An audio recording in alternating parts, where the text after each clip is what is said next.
Sports Talk Daily with Andrew Hustler Paterson and Michael Remis. Hey, what's going on, everyone, and welcome to a big edition of Winnipeg Sports Talk Daily. Hockey season is just around the corner, and the Winnipeg Jets have named their new captain in Adam Lowry. We'll be all over it. Looking forward to having Sean Reynolds jump on the program, as well as Mike McIntyre from the Winnipeg Free Press. And certainly that will dominate the conversation here when it comes to the local scene. We'll also have to, just kind of touch on the Bombers getting back to practice this week as they prepare for the Ticats in Hamilton on the weekend before going on their bye week. And, of course, we're going to have to get to the really unfortunate events of Monday Night Football last night. Hell of a football game. Wild win for the Jets in overtime. But Aaron Rodgers, without even completing a pass for the New York Jets, is out for the season. Absolutely stunning. But, of course, our focus here is on the home teams, and there is big news with the Winnipeg Jets, and that is where we are going to stay for most of the program. Great to have you all with us. Shout out to everyone that's with us on the YouTube channel live right now. Hit that thumbs up and make sure you're subscribed to the channel. And a big greetings to everybody listening to Winnipeg Sports Talk via podcast. Join us on YouTube sometime and subscribe to the channel there as well. Just before we bring in Michael Remis and get things going, a big thanks to the sponsors that make this program happen each and every day. Our partners at Coolbet Canada, Princess Auto, Vita Health Fresh Market, Wallace & Wallace, F Apparel and Nick and Nicky DQ, Consolidated Supply, Boston Pizza and Royal Sports, Canadian Club, Manitoba Battery, Aquatech, Modern Man Barber Shop, Assiniboia Downs, Breezy Bend, Aikens Lake, and our friends at Little Brown Jug, where I'm finishing up the questions for tomorrow night's third edition of WST Sports Trivia. Shout out to everybody that bought tickets for this event. Couldn't believe how quickly it sold out. Looking forward to seeing you all tomorrow. We'll get a little update on our Jets pack, too. Things are going very, very well as we grow the Winnipeg Sports Talk crew for 4 fun nights at Canada Life Centre this year watching the Winnipeg Jets. And Michael Remis, when we are there as a group for Pierre-Luc Dubois' return on October 17th, the first game of the WST pack. By the way, links are in the description if you want to find out more about that. We'll talk about it later on in the program. There will be a man wearing number 17 with a C on his jersey, Adam Lowry, the new captain of the Winnipeg Jets. What do you think? You asking me? I think Adam Lowry, I mean, we've discussed, it was him or Morrissey. I think both of them deserving captains. To me, the only knock on Adam Lowry was, he's not a star point getter in the league. He's not a guy you're taking first round in your fantasy, but for what he means to the Jets organization and the type of player that he is, he's not afraid to go in the corners and play heavy, not afraid to go to the, in front of the net. He's dropping the gloves with Ryan Reeves. He's showing up in the playoffs and scoring big goals. I think Adam, he does work in the community. He's well-spoken with the media. He's always been a guy who speaks his mind. I think he had so many qualities that you would want in a captain. But the only knock was, can you really give it to a guy who's the third line guy or a fourth line guy? And the answer is, yeah, you can. It doesn't really matter. So I think both, it was either Josh or Adam Lowry. We talked about that all summer. Adam Lowry, he's grown up in Winnipeg, been here for a number of years. He's in the community. I don't think there was necessarily a wrong answer, and I'm all for it, naming Adam Lowry as captain. And I said this, that it would be like, similar to Chris King when he was with the Jets, a hard-nosed kind of guy that everyone can jump on the back. Ken said that on Kenny and Rennie as well, so I know that my take has been validated. But yeah, it's a great take. Chris King, in a lot of ways, is the blueprint or the prototype for this selection. He was a guy that had the utmost respect from every single one of his teammates. He was a guy that you knew was going to come to play, was going to do everything he can in his power to help his team win night in and night out. He was a guy that was, amazing with And we often say the media, but I mean, it's far more than that as to how one gets along with the media. Adam Lowry has an unimpeachable character. And you talk to any people around the Winnipeg Jets organization, and they will tell you that Adam Lowry is a guy that is a pleasure to deal with. And as far as dealing with the media, I mean, a big part of that is answering for the team, and he's been doing that for a long time. I mean, I know there's a lot made about his lengthy goalless streak last year. Adam Lowry wasn't hiding at any point through all of that. And, once he finally broke that streak, he was he was the guy that, in a lot of ways, put that team on his back when they really needed it, along with Connor Hellebuck down the stretch to get this team into the playoffs. And listen, I know there's a talk. I mean, anyone referring to Adam Lowry as a fourth liner is nuts. He is not, has not been, and will not be for the foreseeable future. But he has been a big part of a line that, has been a mainstay for the Winnipeg Jets. And, there's been different guys that have been on either wings, but Adam Lowry has been that guy in the middle. And listen, we don't need to go down every individual instance of Adam Lowry standing up for his teammates when need be, throwing down with a guy like Ryan Reeves. There's so much that Adam Lowry brings to the table that, it is what you want in a captain. I realize, and to your point, Remis, that this is a little unconventional when you look at many of the captains. It's often just the best player on the team, and I don't think that's Adam Lowry. But when it comes to the leadership qualities that, you want in a guy that leads both your team on the ice, in the community, and for your franchise, listen, he ticks off a lot of those boxes. This was coming down to two guys, and we've talked about this for the better part of the summer, hell, even back to last year.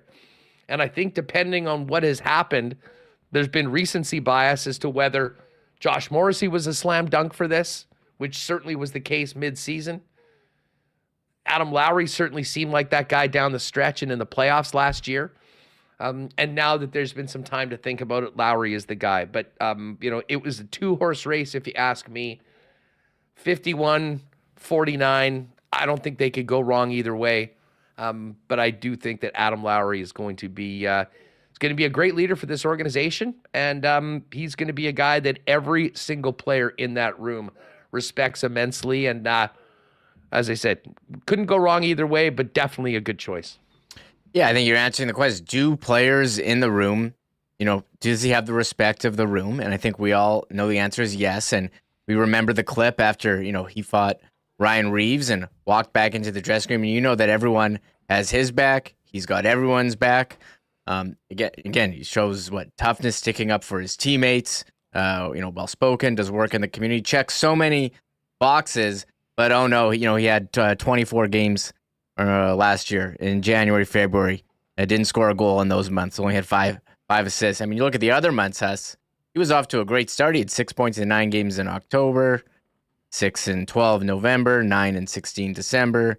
March 7 and 15 points. April 3 and 6. And we all remember the playoffs he had. So he had a bad stretch last year. I don't think that means he's disqualified from the captain. And I see someone with Habs, Avatar in chat who maybe doesn't follow the Winnipeg Jets very closely, and they're saying should have been Morrissey. I think look, you can make an argument for either guy, but I don't think there was a wrong answer here. And look, and they did also announce that Morrissey and Scheifele will continue to be wearing the A as alternate captain, so they'll have a leadership role. But Adam Lowry is going to continue what he's doing. I think the C looks very well. It's funny, we talk about Chris King. Shout out to Cowboy. He says Chris King also number 17 with the Winnipeg Jets. Nicely done. Good point. Yeah, good. Yeah, see, there you go. Right there. Done deal. Few numbers questions for tomorrow's sports trivia. Giving me ideas for. Here's the other thing. And I'm looking forward to talking about this with Sean and with Mike. But the role of the captain, listen, there's a lot of stuff that we see, talking in the good times and the bad times, being a leader in the community, and he's always been that. I mean, he's the guy for the Toba Center. Murat's got a nice piece on that, how Mark Chipman asked him if he would, be interested in doing that and the effect that he's had in his partnership with there. Similarly to Josh, of course, we worked with him and Wallace last year with our program throughout the season, supporting unsung heroes in the community with his charity. There's been a lot of things. But when it comes to the team, and this is something that, for how long were we talking about what's going on with the Winnipeg Jets? It didn't seem to be right. And this goes all the way back to taking the C off Blake Wheeler last year and trying to turn that kind of leadership group over. Adam Lowry, if you talk to people within that organization, sort of had been the bridge in a lot of ways between more veteran players, the established leadership group, if you will, and many of the young players. And, from talking to people close with the team, people that are with the team all the time, I mean, Adam Lowry is a guy that has a connection with every single player in that room. And honestly, when guys are looking around, when things aren't tough, Adam Lowry is that dude that that guys are looking to, and we saw it at the end of the season, and we certainly saw it in the playoffs. I know there was some comments by certain chatters that said, you can't have a captain that can't score. Well, I'm pretty sure I'm looking at those playoff numbers, and I realize it was unfortunately a very short playoffs. But who led the Winnipeg Jets in goals in the playoffs last year? It was Adam Lowry, 4 goals in 5 games. I really think that 30-game bit was an aberration. Now, listen, the pace that he scored after he got out of that might have been as well. But Adam Lowry's not getting this job because he's on the road to be a point-a-game first-line center. That's not him. That never will be him. But when we're talking about a captain and a leader of this organization, he brings so much to that team that I think was already there. And this is more in a lot of ways, a coronation, sort of a weird world, but an acknowledgement of the trust and respect that he has built over his entire career here in Winnipeg, culminating with the C on his chest today. Yeah, we talk a lot about Mark Scheifele being the first ever Winnipeg Jets draft selection, but we don't really ever mention that Adam Lowry was the second. And, he's been in Winnipeg since 14-15 season at age 21.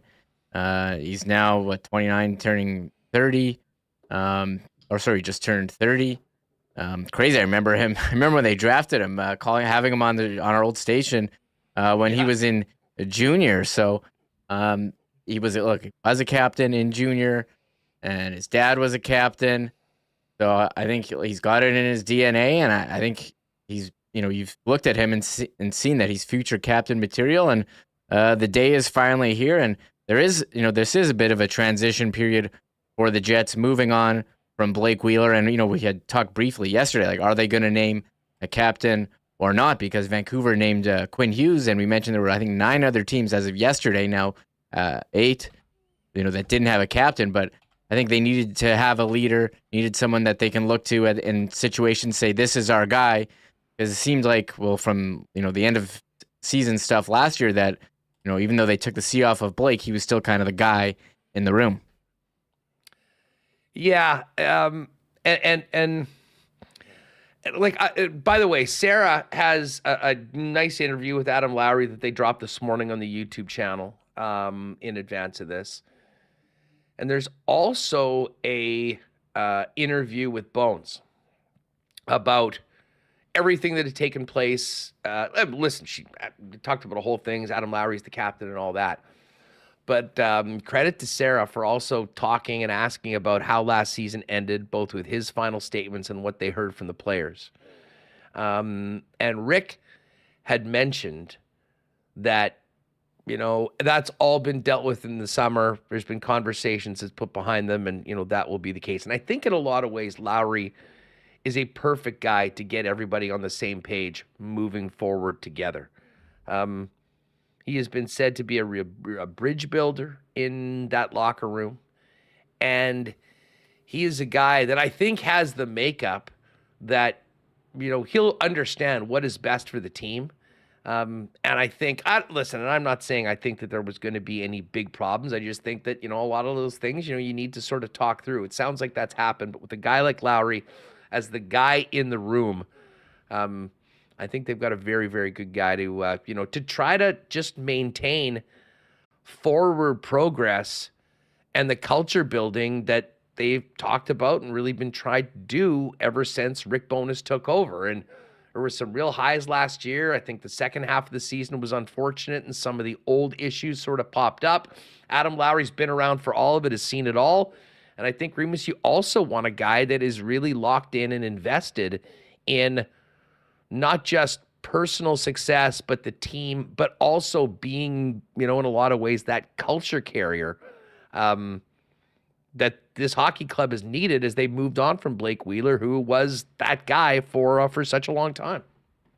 Yeah, sounds good. Hold on, I'm just texting with Rennie. And one other thing about Adam Lowry, we see the poll every year for best dressed NHL player. Adam Lowry's on there, so now you can say best dressed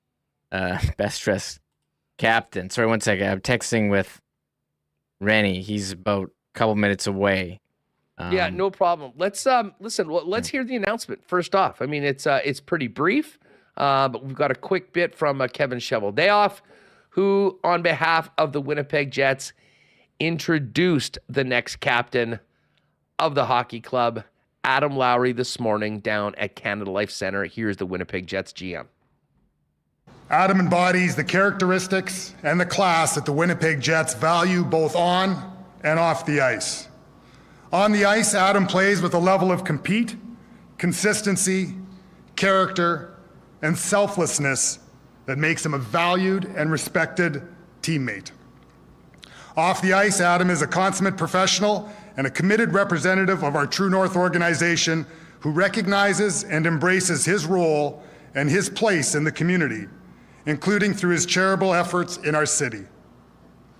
We are extremely fortunate to have had several outstanding candidates on our team to choose from in arriving at this important decision. In the end, we believe that the time is right for Adam Lowry to assume this role and to set the standard for the way the Winnipeg Jets will move forward with new leadership and new purpose. All right, there you go. New leadership, new purpose. Kevin Cheveldayoff with the announcement today of the new captain of the Winnipeg Jets. And let's hear from some brief statements from Adam, who, as I said, was introduced as the official captain of the Winnipeg Jets heading into the 2023-24 season earlier today. It's a huge honor to be named the third captain and since the return of the Winnipeg Jets, and it's an honor I'm really looking forward to. Just have some of my teammates here to share the day, and they change their schedule around, and I really appreciate them being here. We've got a really tight-knit group, a lot of really great leaders in our locker room, and I'm looking forward to growing with them and leading the team as well. I think as Chevy mentioned, there was a lot of very deserving candidates in our room, and I don't think that's going to change. We're going to lead as a collective, and so yeah, I'm really looking forward to it. I'm honored to be standing before you guys today and looking to continue leading this organization, representing this organization, and representing the city of Winnipeg. So thanks, guys. All right, so there it is, the new captain of the Winnipeg Jets, Adam Lowry speaking, and we're going to have Rennie jump on in a few minutes. We will talk to Mike after that. I'll put the why not question of the day for Not Autocorp at Waverly and McGillivray out to you right now. And I know a lot of people have been sort of getting ahead of it already with their thoughts in the chat. But I mean, just your reaction to Adam Lowry. And listen, I know there's a lot of you. I mean, we talked about this yesterday at the end of the day and fired up another poll on the why not question of the day. Where are we at with the captain? Because that is that poll, that Morrissey Lowry conversation had been going on for a long time. I mean, I was the guy that said on this program after the Morrissey game against St. Louis on, I believe, the 31st of January yesterday, last season. When he put the team on his back in that case, that's, hey, what are we waiting for? Slap the C on him right now. And I think a lot of people felt the exact same way about Adam Lowry, the way he was playing at the end of the season, and certainly what he showed in that stretch to drag the Jets into the playoffs, and certainly the way he was leading against the Vegas Golden Knights with those 4 goals in 5 games. So how do you feel about this? Even for folks that maybe in a tough decision were leaning Josh Morrissey as opposed to Adam Lowry, throw us up in the chat and give us your thoughts. And certainly if you're listening to this afterwards, hit us up on Twitter, or X, at Sports Talk WPG. Overall, I think the reaction, and listen, Adam Lowry is such a popular guy. I don't think that there's anybody that has an issue with Adam, the way he leads or anything like that. I mean, the only question from some people is that it was Josh Morrissey maybe a more impactful overall to the club.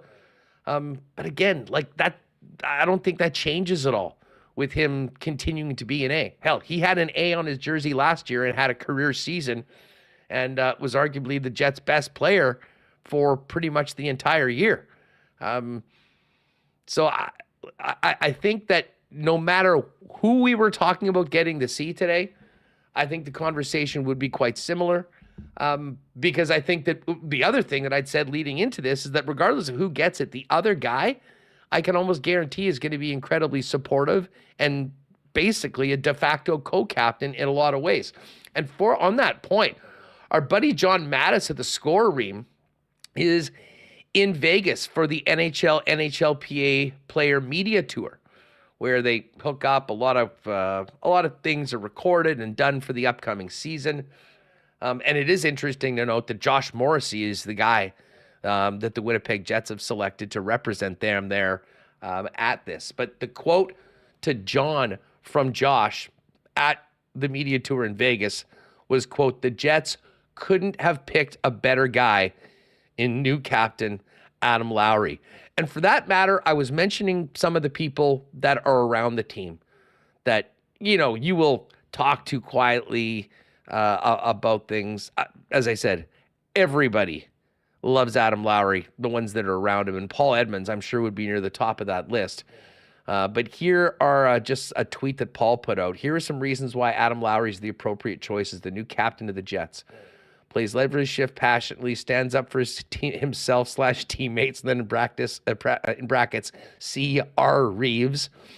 Win or lose, he answers questions, treats everyone, including staff, with respect, and a very inclusive guy. So I thought that the reaction to this would be generally very positive. And the bottom line, I think, Remis, is this is just a great day for the Winnipeg Jets to have made this decision, a little more clarity on how they go forward. And, as Kevin Cheveldayoff said, and I'll be paraphrasing because I can't remember exactly what he said, new goals, like new leadership, and without basically saying a new culture, that is kind of what they're continuing to try to develop. And this team is going to go through some pretty significant changes probably over the next course of 1, 2, 3, 4 years. And I think Adam Lowry is going to be that guy that really will be the bridge from the Blake Wheeler era, if you will, to the era that will probably be in full swing 2 or 3 seasons down the line, when the likes of Rucker McGroarty's in the room, and Chaz Lucius and Colby Barlow. And Barlow and McGroarty are 2 young guys that, both from being drafted, seem like they have all the makings of a captain. That was what we said when we talked to Colby Barlow, and Rucker McGroarty's shown a leadership role with World Juniors and with Michigan. And, as we have the youngsters, now McGroarty's not in there because he's an NCAA, but, Colby Barlow's going to be there, Brad Lambert, Chaz Lucius. Those are the guys we're going to be looking to in a couple of years when you do have more of that turnover, and those guys are pushing in. And we'll see, Adam Lowry, he's got 3 more years left on his deal, and he's going to be the leader of this team going forward. And there will be that bridge as those young guys come in, and a nice way to start off training camp as it gets underway shortly. And we do have young stars coming up this weekend. So, and I said yesterday, the sign we're all getting old is Andrew Ladd retiring. Now it's Adam Lowry is the captain of the Winnipeg Jets. And man, 2023, pretty wild stuff there. Some nice start here. Great to have some Jets news to start the year. And I think everything that Cheveldayoff said was extremely accurate, and I agree. No wrong choice. One other comment, though, maybe Sean can elaborate on this when he comes in. I was listening to Kenny and Rennie, and they were saying how Morrissey was kind of the captain for the first half of the season, but when they went into that slide there after January, even though Adam Lowry was in a bit of that slump, he was the one who was answering the questions, and maybe similar to how it got under Blake's skin a little, having to answer all the questions every day. Maybe Josh was getting a little fatigued from that. And I don't know, Adam Lowry seems to be the one who's stepped up no matter what the situation is. This is not a knock on Josh at all, because I thought he acquitted and handled himself incredibly last year. But there is some truth to that. I just think Adam Lowry has the demeanor that regardless of when things are going great or when things are going poorly, he's basically he's the same guy. So he'll definitely handle all of that. Listen, we're going to talk about it with Ren coming up in just a second. Before we do that, let me give a big shout out to our friends over at Modern Man Barbershop. School's back in session, folks. People are back at work, maybe regularly in the office a little bit more. If you want to look good heading into the rest of September in the new season, get on down to Modern Man Barbershops, guys. Modern Man now has 8 locations in Winnipeg, including the newest locations on either Pembina Highway or Plessis Road. Modern Man Barbershops have you covered with everything to make you look fresh, fellas. Haircuts, beard shaping, shaves, color services, and more. So easy to book an appointment. You can book your look online at any of the 8 locations via modernmanbarber.com, and give them a follow on Instagram as well, over at Modern Man Barbershops. Huge week at Aquatech. Of course, pool season is sort of shutting down, and Aquatech now does pivot to incredible home renovations. Of course, you can, maybe enhance your kitchen, your bathroom, or guys, I know you're thinking about that man cave. But this is the week to check out Aquatech, folks. 1 week only, and it's right now. Visit them in-store or online through September 17th for their Fall into Savings sale. Up to 30% off everything in stock. If it is in stock, it equals on sale. So if you want some of the best deals of the year at Aquatech, get on over to aqua-tech.ca right now, or pop down and see them in person with our friends at Aquatech. We're heading into the change of seasons. Time to get those batteries ready for vehicles, trucks, and more. Or maybe a battery to finish off a great, not to mention maintenance batteries for things that you're using all summer long. Donnie and the gang at Manitoba Battery have it all. And listen, they've got the best prices in town, beating the pants off the big box stores. And the best part about it, your time is valuable. They will deliver it to you for free anywhere in the city of Winnipeg inside the perimeter for any purchase over $60. It's that easy. Go to manitobabattery.com. You can give them a phone call or pop down and see them in person. Donnie and his staff are waiting for you at 1026 Logan Avenue at Manitoba Battery. And hey, a big cheers to all those Bomber fans that cheers us with those Canadian clubs and gingers at the Banjo Bowl. What an event that was. I have a feeling that might have been record sales for drinks at a Bomber game. But of course, Canada's favorite Canadian whiskey, Canadian Club, is the official spirit of the Winnipeg Blue Bombers. And of course, you can pick that all up at Manitoba Liquor Marts and CC and Gingers, 473 milliliter cans, 6-packs as well, available at your local liquor store. All right, Rennie, fresh out of the press conference today, joining us, looks like from TCB on the road. He's here, he's there, he's everywhere, and Sean Reynolds joins us now. Rendog, what is up? How are you doing, my man? I'm doing great. How are you doing? You're right. That's where I am. I'm with the good folks at TCB who've provided me with a corner here to take care of business. So let's get to it. Great room when you're looking at it. Listen, we've been talking about this for the better part of a year since Blake Wheeler was removed as the captain. It really did come down to Josh Morrissey, Adam Lowry. I mean, amazing arguments for both players. I don't think they really could have gone wrong with either choice, considering the young men that they've got. But what did you think about Lowry being the announcement? And were you surprised at all? Were you expecting it to be Josh? I was expecting it to be Josh. And I think you're entirely right. I think that this is, you've got two right answers here, right? If we were sitting here right now talking about Josh Morrissey being named as the Jets' next captain, I think everyone would think, okay, you've got this defenseman who's, ascended into being one of the premier defensemen in the NHL. He's a really great guy, handles himself well, great leader on and off the ice, great representative of the team, the organization, the city, in the media. And then you go to Adam Lowry and you've got, another argument. Great with the media, great representative of the city, all those same kind of things. Great with the players in the room, great on the ice. Doesn't kind of have that, high-end skill set that Josh Morrissey has. But it showed down the stretch last year that he's got this ability to affect the game when the game matters most. Really, I think I was on your show and talking about this.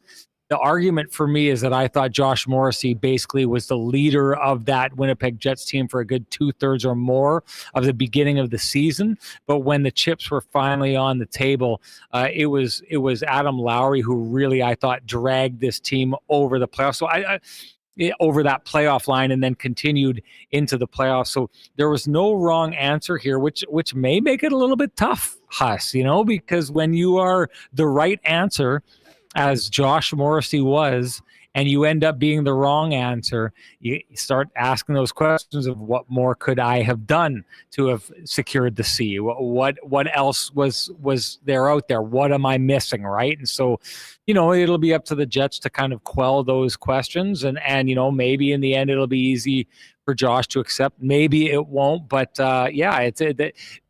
it's a good problem to have, having two really great options for captain, but having to tell one of those options that they will not be your captain, I don't think is a good problem to have. I'm not sure. And again, we'll probably never know this unless, Chevy or Bones got into it a little bit more that you can expand on it. But when you think of, I think Remis just mentioned, I'm not sure if it was you or Ken, Josh was so in front. I mean, he was having this monster season, was playing so well, but as a guy that was, let's face it, he and Adam Lowry were probably the guys that were speaking the most last year. I mean, almost as de facto co-captains of the team for the better part of the year. I think that if there's one thing, Josh maybe did show a little more of the frustration as that continued on. And the one thing I'll say about Adam Lowry is that in his lowest moment, he went through a 30-game goalless streak, and, the team was struggling. I think he showed a lot by being out there day after day, whenever he was asked for, sort of standing up and owning it, having the confidence that things would turn around. And when they did, was clearly the guy, I thought, down that stretch that was in a lot of ways setting the tone for the Winnipeg Jets. And then, Sean, you add in things like, the melee in Minnesota, and Adam Lowry's going up and taking on Ryan Reeves. Those are things that have major, major impact when it comes to respect. And listen, it's a different way that Josh Morrissey's as respected as anyone as well.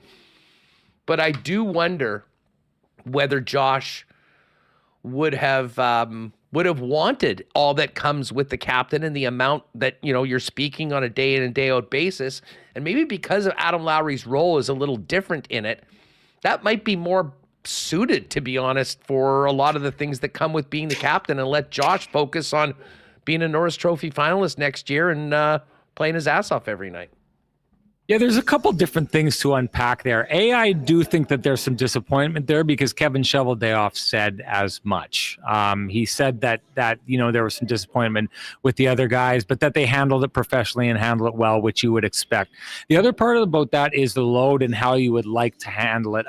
That people did see down the stretch last season that there were some times Josh Morrissey got a little combative with the media at times, and started showing a flash here or there of maybe the Blake Wheeler leadership style of getting scrappy with the media and lashing out at the media. I know that there was a lot of Jets fans over the years that liked that about Blake Wheeler. So maybe there's some people who would have liked to have seen a continuation with that. I do remember there was one moment, Huss, I haven't talked about this on any of the podcasts, but we were in a scrum and it was just a practice day, and the players were making their way off the ice. And for the people who don't know, there's a backboard that we talk to the players, and then on either side there's an entrance into the dressing room. And so the players coming off the ice come walking in, and I'm usually in a position in the scrums where I can see those players coming off the ice. And I knew that at one point I was watching, and Josh Morrissey, I can't remember, he was either on the board to talk to the media or off the board not to talk to the media. And when he walked in, the players walk in and they take a look at the board to see if their number's up there. And either he wasn't on it and he had this visual celebration that he didn't have to talk to us, or he was on the board and he kind of looked, oh God, here we go, I got to talk to the media. And so it clearly, to me, came to a position where Josh got to the place where it was a burden for him to have to talk to the media down the stretch. The thing I think is the difference in between those two is I would say that Josh Morrissey had to kind of account for the entire team. And let's be honest, like the Jets were on the verge of the most historic, monumental collapse an NHL team had ever had in the NHL. Had they missed the playoffs, it would have been the biggest ever in any era in the NHL, collapse from first in their conference all the way down to missing the playoffs. It would have been the biggest drop we've ever seen before. And I felt like Josh had to account for that a lot more than Adam did. To your point, Adam had to account for his personal slump that he was going through. Those 30 games he went without scoring. So I think a lot of times when you're just being asked about yourself and why things aren't going well, you can kind of handle that. Whereas Josh had a really great season throughout almost the entire season, tailed off a little bit at the end. But it's got to be tough for a player to be walking out and shooting the lights out and doing really well, and in the conversation as one of the best defensemen. And instead of being able to just sit back and enjoy that kind of renaissance that he had in his career, be answering questions and trying to explain to the media why the team is doing so poorly and can't seem to put things together. So I wonder about Josh. I know a lot of people will take a look at him getting short with the media and maybe not wanting to spend as much time with the media last year and saying that's a reason why he shouldn't have been captain.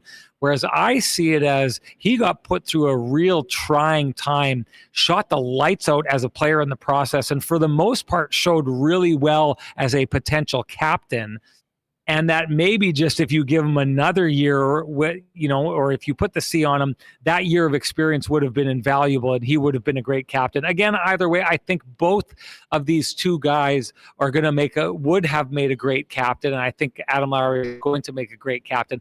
I just think it's not as easy as saying Adam did this last year and Josh did this last year. I do think that their experience was very different between the two of them. Yeah, listen, I mean, I'm sort of along the same wavelength with you on that. And, the more I think about that, again, it's not like Josh was awesome. He's particularly great to us. I mean, helped us out with that promo we did with Wallace and Wallace all year, was incredibly gracious with the winners. I mean, I can't say enough great things about Josh Morrissey.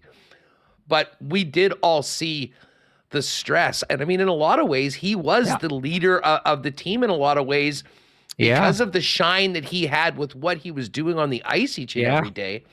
And there is part of me, Sean, that realizes he's going to be at least as important to the Jets this season, if not more.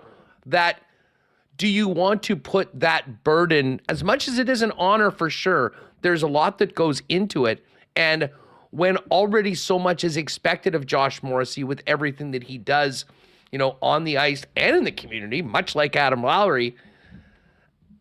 The time seems right to have Lowry take some of that burden right now, along with the assistance of Josh, but be the guy so that when there are days maybe that Josh doesn't feel like it, they've got a guy that is all in on that responsibility and that obligation, if you will, in Adam. I can't argue that, and I can't because there was not one moment in the entire time I have known Adam Lowry, dealt with Adam Lowry as a player, where I've seen him lose his cool, lose his temper, lose his patience with the media. At every point he's walked out and he's handled it in true pro fashion. This is not to say that Josh Morrissey didn't, but I mean, we all know that you could see there was a little bit of it wearing on him to a degree last year. So if you take Adam Lowry, he said he wants to be the rock of this team. He wants to be consistent. He wants to show up every day and do the, handle his responsibilities. Well, my guess is that's going to be a lot of that will be done in the media. And so I don't think he'll just be the rock for this team. I think he'll be the shield.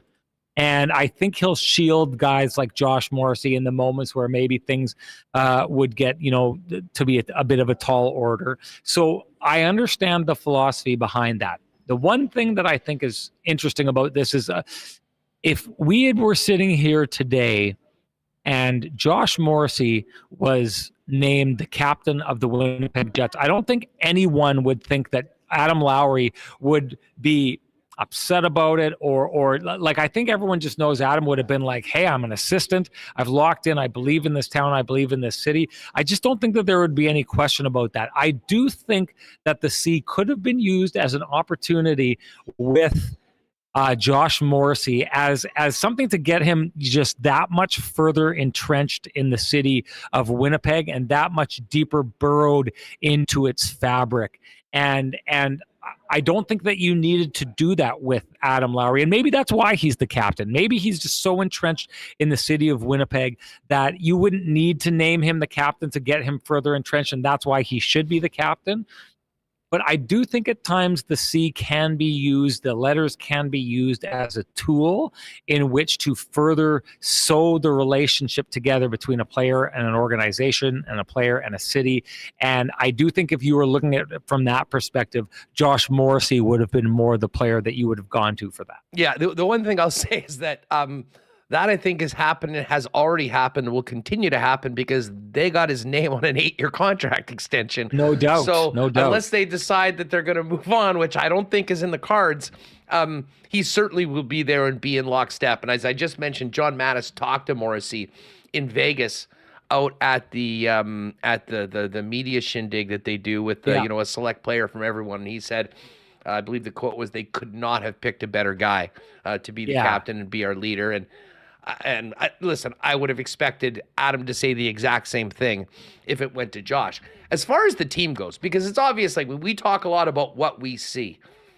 You're around the team quite a bit, and we talk to people around. The one thing that was really clear to me, especially at the end of the season, and maybe because of an emotional event like the Minnesota game and Lowry standing up to Reeves, which he's done in the past as well, gets spotlighted a little bit on more. But for a dressing room that had long been rumored to have sort of their fractions, Sean, and, particular groups, and maybe not everyone being together, to a man, everyone you talk to, on the record, off the record, says that, inside that dressing room, with the group, out on the road, Adam Lowry is the guy that has that connection with the guy that just got called up from the Moose that's been there for 3 games, and the guy that's been here for 8 or 9 seasons. I mean, unimpeachable level of respect from the players. And more than anything, that, to be honest, might have been what put it over the top for 17. Well, I think an interesting way to look at this is if everyone just kind of put themselves in the shoes of a player and said, what would it be like to interact with Adam Lowry as my captain? Well, Adam Lowry is just the nicest guy in the world. He constantly treats you with respect. So he's one of those guys that I'm going to treat with respect because he treats me with respect at every turn, right? So you've got that. I think you've got that thing about him as well, that Adam's that kind of guy you like so much. Like there's some parents that my dad was always really good at this. My dad kept me in line, not by like saying, you got to do this, you got to do that. But when I didn't meet the standards that he set for me, he'd be like, you know what? I'm not upset at you. I'm just disappointed. And that was the worst thing that my dad could have said to me. The idea of disappointing my dad just like rocked me to the core.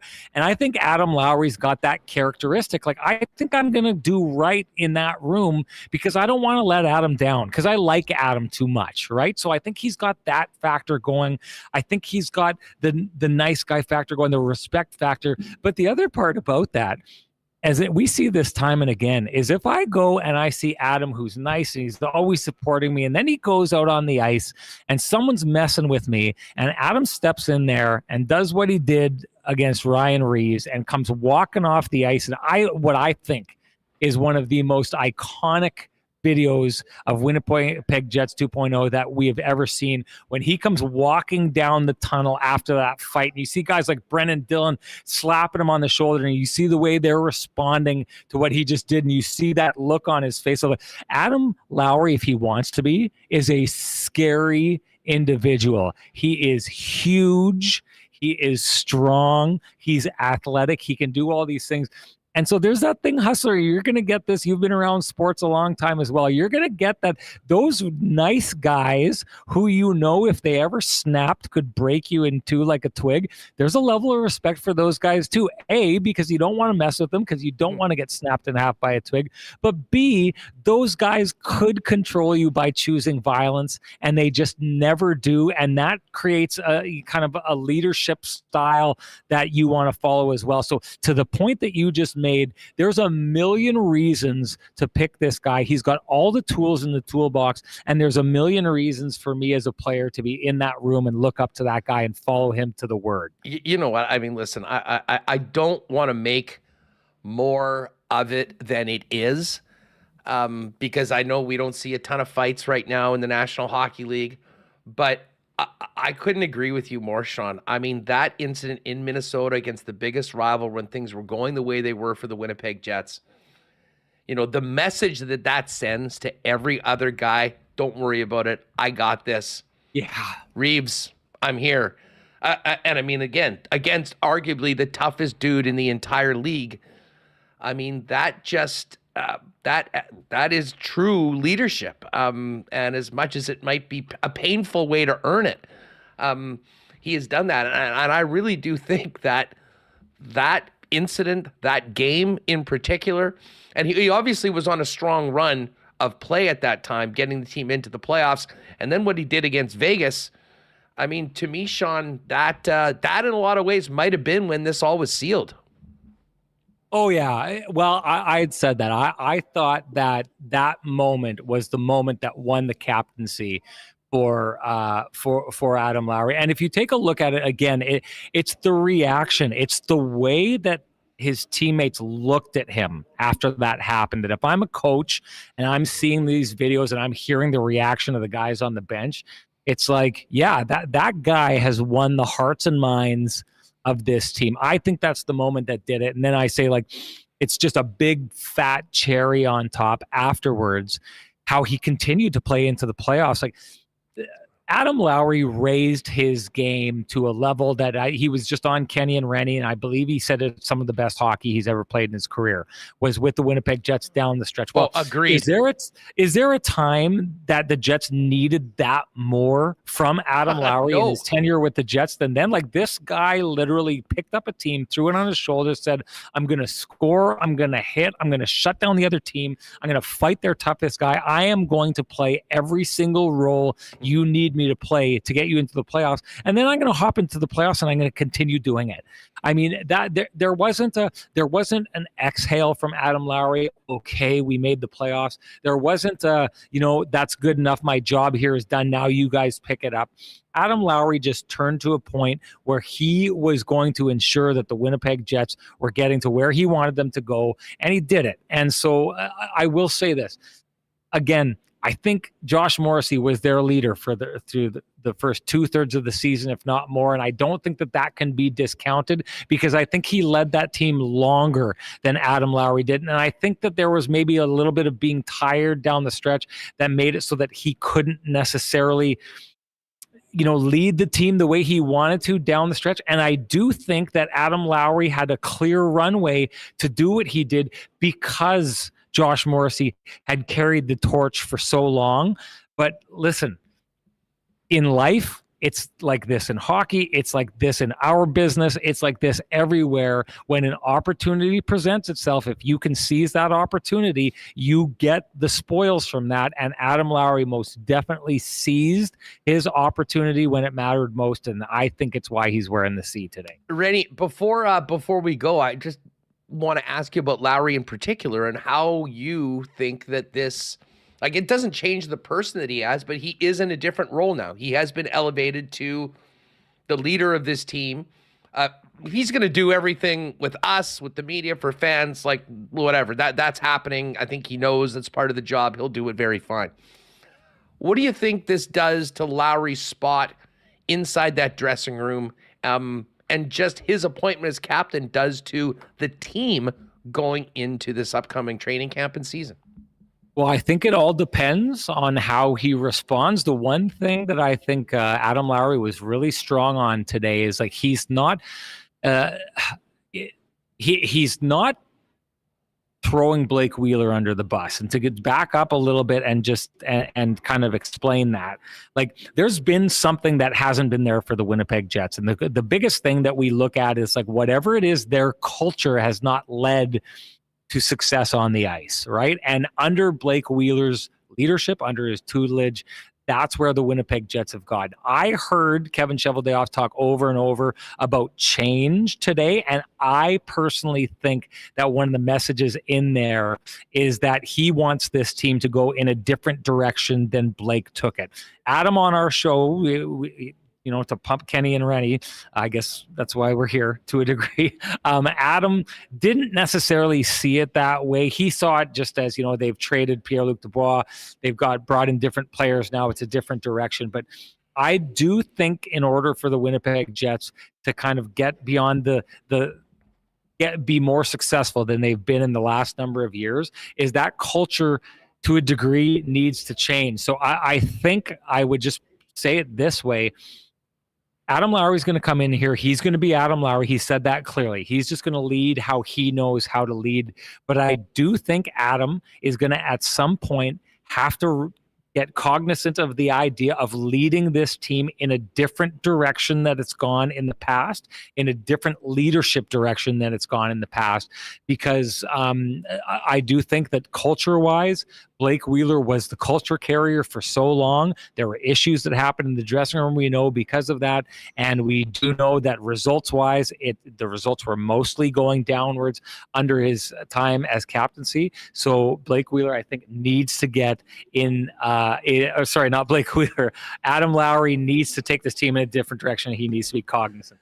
Look at this. Kenny Wiebe rolling in, too. Big news with Ken. Jeez. Yeah. Hey, I know that Mike's coming on next, and I had to apologize. I know that Ken had put the news out on Twitter about him moving to partner up with your next guest coming up on the show here. I didn't mean to throw out anything that wasn't supposed to be out there. I knew that the news had somewhat broken, but I guess the podcast world's a different world. So, Sorry, but I like to hog the spotlight, and that's what I did on KNR earlier. I got a text message from Remo. He goes, Rennie just broke the Wiebe news. I'm like, Rennie did what? There we go. Yeah, Ken, listen, you guys will still be doing your thing. That is great, folks. You can check out the pop-up of KNR from the presser this morning. And yes, we will be speaking to one of Ken's new colleagues, Mike McIntyre, coming up in just a minute. Hey, don't get too deep into those cold ones. It's only 2:00. Happy hour technically starts at 5. Cheers to you all. They take real good care of us here at TCB. Right on. Have a good one, dude. Thanks for jumping on. Yeah, anytime, bud. All right, there's Sean Reynolds. Mike McIntyre is going to come up. We're going to continue the conversation here a little bit more about what happened kind of behind the scenes But let me thank our friends at Vita Health Fresh Market. As we get into the fall, Vita Health Fresh Market, a must-shop place because of all the great natural and organic supplements to help you feeling good into the colder weather. Beauty products, groceries, and Winnipeg's largest selection of local products, too. And they've got a great deal right now. Maybe you're busy, don't have quite as much time as you maybe did during the summer. Check out their website, myvita.ca, fully shoppable website. And right now, not only can you get delivery to this throughout the city, but you can get free local delivery when you place an order online. When checking out, use the discount code LOCALSHIP, all one word. Details are on the website. You can get all the great things that you're needing from Vita Health delivered to you. Of course, Vita Health, a proud, locally owned, family-owned company since 1936. And man, grilling season's still on, though. Check out those grass-fed bison and beef steaks. Unbelievable. Vita Health, empowering people to lead healthy lives. 6 Winnipeg locations and online at myvita.ca. Your overhead door for your garage had its share of ups and downs this summer, working hard to get you to and from all your summer fun. But it's about to get a whole lot harder because winter puts much more stress on a garage door, and the right time to prevent downtime this winter is now. Call the experts at Wallace & Wallace to book your inspection and a maintenance service call today. No, they did that with Remis last year. It worked out great. For residential and commercial overhead door sales and service, there's only one name or two you need to know. That's Wallace & Wallace. Of course, you can find out more at wallacedoors.com, wallacefences.com for all your fencing needs. You can also pop down to their showroom on Lowson Crescent off of Kenaston. Fellas, we're talking about the change of the seasons. How's your closet looking? If you need to up your menswear game heading into the fall, you need to head on down to F Apparel at 190 Smith Street. Custom suits beginning at $400, made to fit, looking amazing. Not to mention chinos, golf pants, custom shirts, both tucked and untucked styles, and an incredible selection of menswear accessories. It's all waiting for you at 190 Smith Street. And don't forget, if you're involved in a wedding party or having the big day of your own coming up in the next year, talk to them about getting the fellas done up for their suits for the big day at F Apparel. You won't have to return them after the weekend. Get great deals on them, and they've got a 15% discount for wedding parties. 190 Smith Street. Make an appointment or find out more online at EPHapparel.com. Maybe we'll have to send over a congratulatory blizzard from Nick and Nicky DQ to the new captain of the Winnipeg Jets, Adam Lowry. Of course, the weather's still nice throughout this week. Great time to get on those summer blizzard flavors at any of the 4 Nick and Nicky DQs, DQ Niverville, DQ St. Anne's, DQ Polo Park, and DQ Northgate. And don't forget, for you folks that are in and around Niverville, the new Pita Pit is open as well. Delicious, healthy, fresh, fast, and great catering as well. If you need more information on that, hit them up on X at Pita Pit Niverville. All right, let's get Mike McIntyre in here to continue the conversation today with the story of the day, Adam Lowry's appointment as captain of the Winnipeg Jets. Mike, what's going on? How are you? Doing really well, Huss. Just back from Canada Life Center. That's a busy place these days. The former Dixie Chicks, they played last night. I believe 50 Cent, or is it 50? 50 Cent and Busta Rhymes, they have the stage tomorrow night. And Adam Lowry, sandwiched in between the Chicks and Busta Rhymes and 50 Cent, he and the Winnipeg Jets had the stage today. So there is a lot going on, not to mention all the construction. I don't know how many folks watching today have been at Canada Life Center, maybe since the Jets season ended. I was there a few weeks ago for some WWE Raw action. So I saw some of the construction going on, but today was my first chance to get a look at the newly refurbished, I guess it used to be the Exchange restaurant. Oh, yeah. It is beautiful, Huss, what they've done with the place. Adam Lowry, actually, when he walked into the room, that's the very first thing he said, like, wow, And it's not done yet. I'm told that construction renovations will be happening pretty much up to opening night puck drop. They might be putting the final nail in during the pregame skate that day. But it's impressive what they've done. A new shine, if you will, on it's not that old of a building, but I think folks will night be and day. It's night and day. Like, I was lucky enough to get a behind the scenes tour when I was down there a couple of weeks ago, and they were well into it, but I'm sure the last 2 weeks or whatever since I've been there's been a lot more done. Yeah. But yes, if you are a P1 ticket holder of club seats, I think you're going to be your eyes will be wide open when you see what the heck did they do to this. There's some definitely exciting things done with the rink. I can tell you, as someone that obviously travels around the league, I've been to all NHL buildings, so I see what other markets do.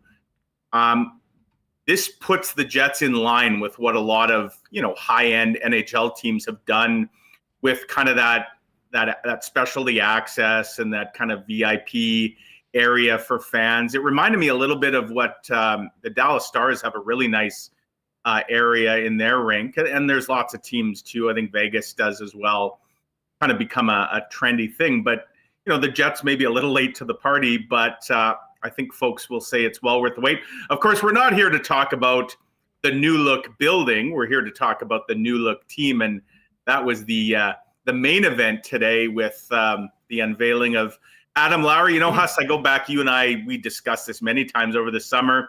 You ran a poll, I ran a poll. It was always neck and neck. I think my poll was 44 to 42% in favor of Morrissey over Lowry. Yours was similar, I believe. 48, it was 48-47. It was basically a dead heat. Yeah. And then we did one yesterday at the end of the show, not knowing that this was happening today. And now I think there's been a little bit more time from the playoffs and whatnot. It was a little bit more skewed in favor of Josh. We spent a lot of time talking about this. I don't think they could have made a wrong choice considering the qualities of these two men that were up for the job. But were you surprised it was Adam Lowry? Were you expecting Josh Morrissey to be the next captain when it came down to what I think for a lot of people was basically a coin flip? Yeah, I was certainly in the camp that either choice would have been the correct choice. To the point that I actually wondered if they could possibly contemplate, I think I threw this out on your show a few weeks ago, like, could they do a split captaincy, one on the road? But I mean, that's not really the way things go. Usually you have one defined leader. But, if I was tasked with making the choice, it would have been an impossible choice, or near impossible, just because, again, I wrote a column earlier this summer where I kind of looked at the pros and cons, and I included all the members of the leadership group. Not surprisingly, Mark Scheifele had a lot of cons in his category. Lowry and Morrissey had none, really. I mean, other than if you want to get picky, and I see some people on Twitter, well, Adam Lowry's a third-line center. That's never mattered, I don't think. When you're talking about what a captain does, it's not, you're not slapping the C on your best player, your highest scorer. It's all about, character, community, team building. And without a doubt, Huss, and I suspect Josh Morrissey would have had the very same reaction, but, I don't think you'd find a single member of the Jets room that has any disappointment in Adam Lowry. In fact, I've seen a bunch of guys. There was a bunch of guys down there this morning at the announcement. Yeah, who was there? So I saw Neil Pionk, Dylan DeMello, Nate Schmidt, Morgan Barron, Mason Appleton. Now, before people read into who wasn't there, Josh Morrissey, he's in Las Vegas right now on the NHL Player Tour. And I actually saw Pierre LeBrun caught up with him in Vegas earlier today. And I think LeBrun tweeted a comment from Josh Morrissey, something like, they couldn't have picked a better guy. What do you expect? Josh Morrissey is all class. And again, I fully believe that he believes that. Would he have liked to be captain? Of course. In fact, I just talked to Josh Morrissey last Friday at his golf tournament at Pine Ridge. There it is. We couldn't have picked a better guy. And I talked to Josh about it, and, this is last Friday before the decision was made. Adam Lowry told us today the conversation happened on Saturday. I'm sure there's a part of Josh Morrissey that wishes that this were him, but, everybody loves Adam Lowry. They love what he does on the ice, in the room, in the community. We saw it on display during the playoffs last year, where, Adam Lowry kind of almost single-handedly tried to put the team on his back. Especially I look at that Game 3 performance from Lowry where he tied it up late, and, just had the building ready to erupt.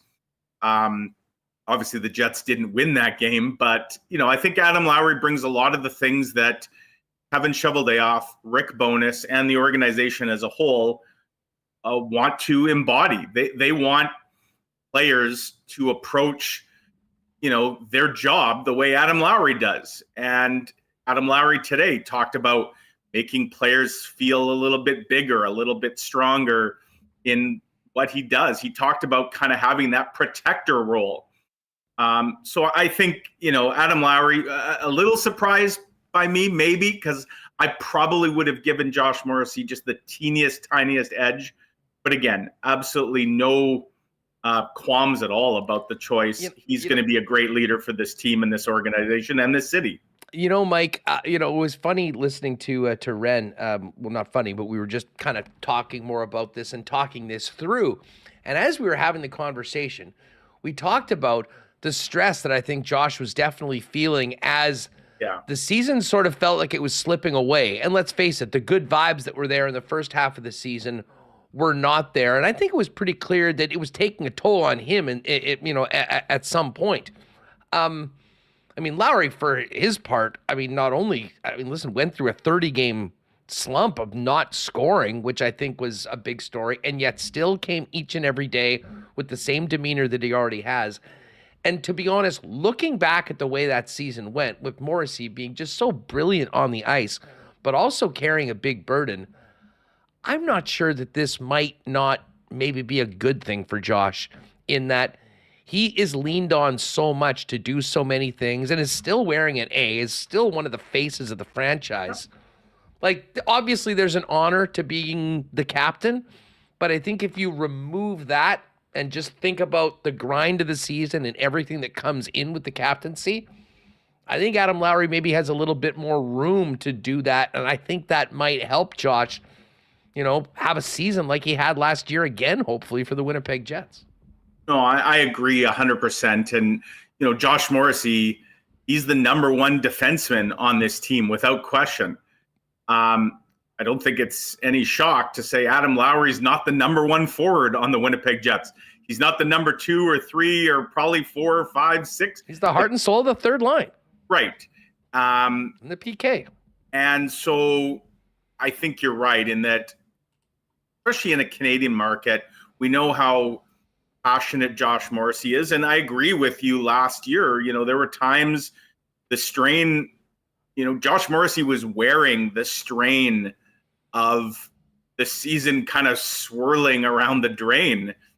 And I think if you're the Jets, you're hoping Josh Morrissey can emulate what he did last year on the ice and that becomes the new norm. And good news for anybody hoping the same. Josh Morrissey, when I talked to him last week at his golf tournament, he thinks that there's even more.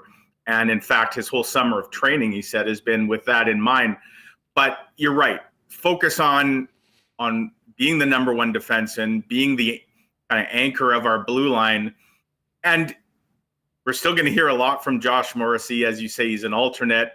He's still a very, the very fact he was holding that golf tournament last week, that's the 6th year with, with the organization that he works with and Dream Factory. And, that's a huge part of who and what Josh Morrissey is. But yeah, he's a guy the Jets are obviously counting on to be a significant part of this team's success or failure on the ice. And in some ways, this allows him to continue just to focus on the hockey part of it. Not that Adam Lowry's not an important player. He certainly is. and the way they use him in a checking, often shutdown role against the other team's best, and how successful he's been at it at times would support that. But yeah, Adam Lowry is well equipped, to do this, and he's a guy. His doesn't have to go very far to get some advice on what it's like to be a captain in the Canadian market. His own father was once the captain of the Calgary Flames, and what a great story it is, Huss. Adam Lowry's first game as captain of the Winnipeg Jets will be in his hometown of Calgary against those very Flames on October the 11th. You couldn't have scripted kind of a better first outing as the C. I suppose a win that night would probably go a long way as well to that. Yeah, that's a great point. I kind of had forgot about the season opener in Calgary, and that will be a real cool night for Adam in particular, and the Winnipeg Jets, and certainly everyone there, watching the game, and anyone that makes the trip for it. Mike, Chevy spoke very briefly off the top. We heard his announcement.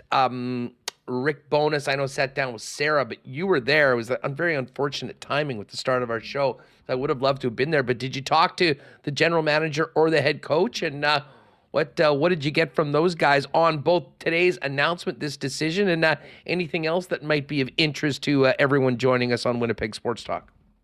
Yeah, I mean, naturally, so the focus, of course, was very heavily on Adam Lowry. And by the way, Rick Bowness, Kevin Cheveldayoff, they are slated to speak early next week before training camp officially gets underway. So as you can expect, there wasn't a whole lot outside of, the Lowry announcement that was thrown their way. That was kind of the theme of the day. There were a few questions, specifically to Kevin Cheveldayoff, about Connor Hellebuyck and Mark Scheifele. And, it's interesting that he says, I'm asking them to think on parallel tracks here. And so there's the here and now, obviously, and trying to help the team win, being focused on winning, which Kevin Cheveldayoff says is absolutely priority one. And he said that he's said that recently again to Mark Scheifele and Connor Hellebuyck. We're here to win. We're going to sort of not worry right now about the contract side of things. That doesn't mean we're shelving any and all contract discussions, but he certainly continued to leave the door open for ongoing contract discussions. But it really does sound, Huss, like the Jets are going to try and just focus on what they have right now. I guess see what it looks like, get the season going, and then cross that bridge, however perilous that bridge might ultimately be, when they have to. And, if you're looking at deadlines, certainly the trade deadline, which I believe just got set late last week, I think March the 8th is the trade deadline. The Jets will actually be in Seattle that night, starting off a back-to-back in Seattle and Vancouver. So they'll be on the West Coast. So if you're looking at kind of a deadline, I guess March 8th is the next real deadline. A lot of us thought this summer was the deadline, but they've moved the goalposts. And of course, the real ultimate deadline is July 1st, aka when these guys would be free to sign with any other team and the Jets get nothing back. But, again, the door's not closed clearly. Certainly there's some reports out there that would suggest Hellebuyck himself and Mark Scheifele are potentially open to hearing what Kevin Cheveldayoff is trying to sell. Do we know whether they've ever tried to sell Scheifele on an extension? Like, that's the one thing I've never heard. Yeah. Obviously, they got into pretty deep conversations with Hellebuyck or made that attempt. I haven't heard the same with 55. I don't believe they have. But that being said, and this has been made clear to me on numerous occasions this summer by people around the team. Mark Scheifele has never once said, "Get me out of here. I want to trade." Now, he maybe also hasn't come out flat out and said, "I want to finish my career here." And so, maybe the messaging is a little murky. But yeah, I think whereas the ball is, or the puck is very much in Connor Hellebuck's court or crease, I guess, if we're talking hockey and pucks. The puck is very much in Connor Hellebuck's crease, no doubt about it, in terms of how this plays out. I'm not so sure where the puck is when it comes to Mark Scheifele. Is it in the Jets' crease? Is it in Scheifele's? Is it at center ice, in the neutral zone, somewhere in between them? I tend to say, I would, if I had to say, I would say it's a little more in the middle when it comes to Scheifele, and there remains maybe a feeling out going on. No doors have been slammed shut in either direction, but certainly it doesn't appear, Huss, that there's a game of chicken being played here, where they're at an impasse, if you will, on numbers or things like that. That's not the vibe at all. Just got the sense from Kevin Cheveldayoff today that they're not really sweating it right now. A lot of people outside the organization would say, well, how can that be? They should be sweating buckets. This does happen all the time. This is not the first time a team, has had a couple guys on expiring contracts, key players going in. In fact, you look at what the Bruins had last year, knowing that was the case. Although the one thing that sort of stands out to me, it's funny, Remis brought this up yesterday, and listen, we've been talking about this stuff all summer because, very reputable people have been talking about all of these players. Those two in particular were very much up in trade discussions in and around it. Right. Now, what happened to the markets for those players? Unique situations, I guess, on both. But the bottom line is, Mike, this kind of reminds me of the 2015 season when the Winnipeg Jets were playing things out. They had Andrew Ladd's contract that was coming up, and they had Dustin Byfuglien, and they needed to figure it out. And obviously, they didn't end up signing a deal with Andrew Ladd, whether that was something that he turned down. And hey, he did okay. He got that deal with the New York Islanders that took care of him. And then obviously they signed Buff. But things do happen through the year. And like the Winnipeg Jets at that point, when they weren't signing Andrew Ladd, they pivoted, got a first-round pick and a player that came over in a deal with Chicago. So the fact of the matter is, though, that, for everyone, and I did think that there was a pretty good chance that we would have some clarity on both of these situations. That is not the case, but maybe that's just good for people like us in this business, because it certainly gives us lots to talk about in addition to the ups and downs of the daily grind of the 82-game season. Yeah, and we had talked about the Jets kind of having to pick a lane, right? Being at the proverbial crossroads maybe this summer. And yet here we are, we're a week or so out from training camp, and maybe that direction still is a bit unclear. The Jets, they're kind of they're straddling multiple lanes right now. And maybe ultimately what will decide the direction is how this team comes out of the gate. They come out playing really well, playing the way clearly Rick Bowness, Kevin Cheveldayoff, and a lot of players believe they can play. Then maybe this, becomes almost much ado about nothing. Because maybe Connor Hellebuck looks around the landscape and says, you know what? The grass isn't greener outside of Winnipeg. It's pretty green here right now. And in terms of green, they're going to pay me a lot of money to stick around. So, I guess winning tends to breed success and breed confidence. And if you're the Winnipeg Jets and you're certainly trying to produce a winning team this year, that's what you're marketing to your fan base. That's what you're asking people to invest in, to rally around. Certainly having Connor Hellebuck and Mark Scheifele on expiring deals, wanting to come out and prove themselves, and not just to the Jets, but potentially 31 other teams that might be their next employer, has the opportunity to really benefit the Jets. And so they kick the problem, if you will, a little further down the road, get a few more months maybe to talk about it. And like I said, they'll apparently cross that bridge when they come to it. Does that mean that, Boston Bruins could call up Kevin Cheveldayoff tomorrow, Don Sweeney, and make him an offer he can't refuse? Or the New Jersey Devils, when it comes to Connor Hellebuck, or the Buffalo Sabres? sure, anything's possible. But again, Kevin Cheveldayoff doesn't panic, and he doesn't let us see him sweat, at least publicly. And so today, again, we didn't talk to him at length. I suspect next week we'll get into this in even more detail. There'll no doubt be follow-up questions. Today, I would say it was more just a cursory kind of broaching of the subject, the elephant in the room. So maybe we'll get a little more insight into it next week. Well, listen, the one thing that I don't think anyone can dispute is that the Winnipeg Jets are one of the most fascinating teams coming into this season.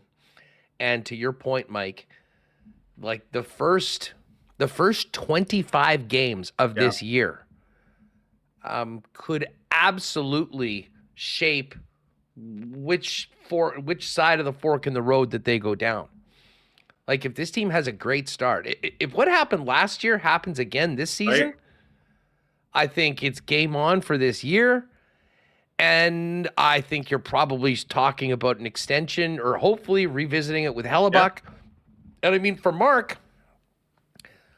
listen, he had that great start last year and things were going so well and he scored all those goals. And then obviously we kind of ended up back where we were the season before at the end with some obvious conflict with the coach and all of that. I mean, if they can get past that and he can embrace the challenge for him right now to not only, listen, I think there is, to use your point, sort of it's hard to imagine guys need to prove themselves. The guy that scored 42 goals last year, and I think Mark needs to prove themselves maybe in some other ways. Everyone knows the guy can score goals. Everyone knows they can provide offense. That being said, that's what a lot of teams are looking for. Yeah. And Hellebuck on the other side. But, to me, that period from the 11th of October in Calgary to American Thanksgiving, the beginning of December or so, I think in a lot of ways is going to sort of, push Kevin Cheveldayoff in one direction or the other. I was on a show out of the market a couple days ago, and they were asking me, so like, what's the outlook for the Winnipeg Jets? Like, where will they be? And I said, guys, I could give you scenarios anywhere from being 5th or 6th in the league to like 30th. Right. There is a huge range, I would say, of possibilities, which makes it that much more interesting. But I think to your point, Mike, makes the first part of this season incredibly crucial when it comes to the eventual decisions that inevitably are going to have to be made one way or the other, regardless of how it shakes out. And that's why, going back to Adam Lowry and the captaincy, I think it was important that the Jets got that settled. They couldn't go into a second year without a captain, especially a year like this. They needed some certainty. They needed a level of calm. And I think Adam Lowry brings all of that and many other intangibles. And, it's funny, Huss, you think about Adam Lowry, where he was a year and a half ago. This is a guy, he didn't have a letter on his sweater, and it had nothing to do with him personally. His dad was the interim coach of the Jets. The Jets were a dysfunctional mess. And his dad was tasked with taking over mid-season for Paul Maurice, which, that probably was hardest on Adam Lowry. Adam's never totally opened up about that, but I will say this, Dave Lowry opened up last year to me in Seattle. I had a great one-on-one with him early in the season on a Jets trip to Seattle, and Dave Lowry flat out told me that it was a huge issue for Adam. It came between them as a family. He said it didn't allow Adam to kind of have his voice. And in a way, Dave Lowry not being brought back by the Jets has kind of ushered in this string of developments. Adam, Blake Wheeler has the C removed. Adam Lowry's the guy who officially joins the leadership group as a third A. And now here we are, one training camp later, and he's now the captain and the guy that is going to try and carry this team into the coming year and beyond. And yeah, I think it was important that the Jets got this right, and I think they absolutely did. And I think it was important that the Jets address this early, and they did that as well.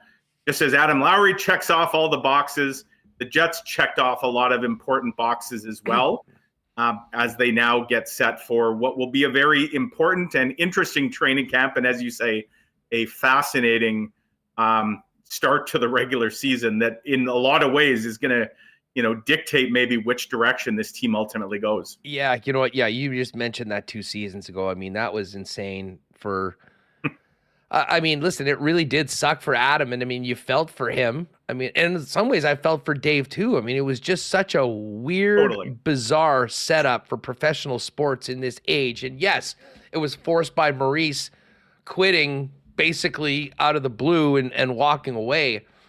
But I mean, you do wonder, again, we don't need to freaking go back to 2 years ago over and over again. But I will say this, that it deep sixed the entire season.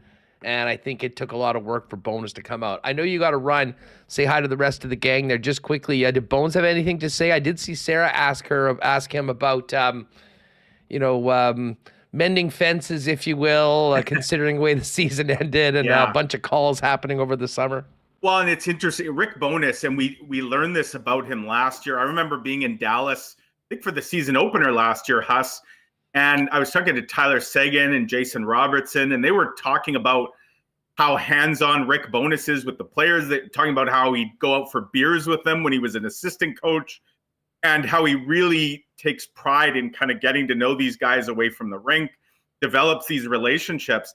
I remember Morgan Barron talking about Rick Bowness taking him golfing last year in Halifax, before he'd even, met the majority of Jets players. So not surprisingly, Rick Bowness has talked about reaching out to players. Adam Lowry today said that he talked to Rick numerous times this summer, just because Rick Bowness would often check in. That's just the kind of person he is. So from what Rick Bowness has said, any fence mending or feather ruffling that needed to be dealt with has long since happened with all of the players. And you can put Mark Scheifele down in that category as well. Of course, Mark Scheifele wasn't even in the lineup on that night when Rick Bowness kind of tossed a grenade at his team. A couple guys that were in the lineup, Blake Wheeler, the guy that kind of came out really firing against the coach, pushing back. He's not here anymore. Pierre-Luc Dubois, who you could certainly say was part of the coach's reason for being so angry, he's not here anymore. It really does seem like it's water under the bridge. And again, I'm sure we'll explore that a little more next week when we kind of can talk in depth with Rick Bowness. But certainly from what he said in the early going here, there are no lingering issues, nor will there be as they move forward here. Mike, thank you very much. Say hi to the fellas. Sorry we won't be in Zooming. We'll catch up with everybody afterwards, but we'll talk to you soon. Great stuff today. I really appreciate you jumping on with us. You bet, Huss. Always enjoy it. We'll talk to you next week. You got it. There it is. Mike McIntyre of the Winnipeg Free Press. Well, listen, we're going to hear from Bones in a second, but while we're talking about the Jets, great to see so many people with us in the chat. Hit that thumbs up if you haven't already. If you've missed the last couple shows, we are so fired up. And first off, thanks to everyone that has jumped on this right from the get-go because the response has been amazing. But we have done a Winnipeg Sports Talk 4-game pack for the upcoming season. We have picked 4 awesome games spread throughout the year. Early in the season, Kings, Dubois return Tuesday, October 17th. Thursday, November 30th against Connor McDavid and the Oilers. We're all going to need to get there and get a little bit louder when the Leafs come to town on January 27th, Saturday night game, 6 p.m., and then the final game is against the Calgary Flames in April on a Thursday night. The 4-game pack includes your tickets for those games. You're going to get a beer or a drink or a pop or a water with every one of your 4 tickets. You'll be using that through the Jets app. And we're going to be getting the gang together. We're going to have early entrance a half hour before the game. We're going to gather in the corner bar there outside of Section 316 where I've been sitting since 2011.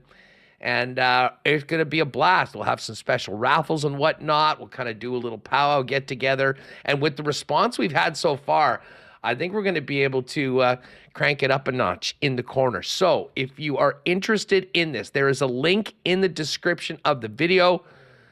Click on that and check it out. We're just about out of our original allotment of seats in section 316, and we've added a couple rows just across the aisle in 317. And I imagine as we continue to sell these, we might grow into a couple of sections. But it's $375, taxes in. There is a payment plan if you want to do it, $75 for 5 months.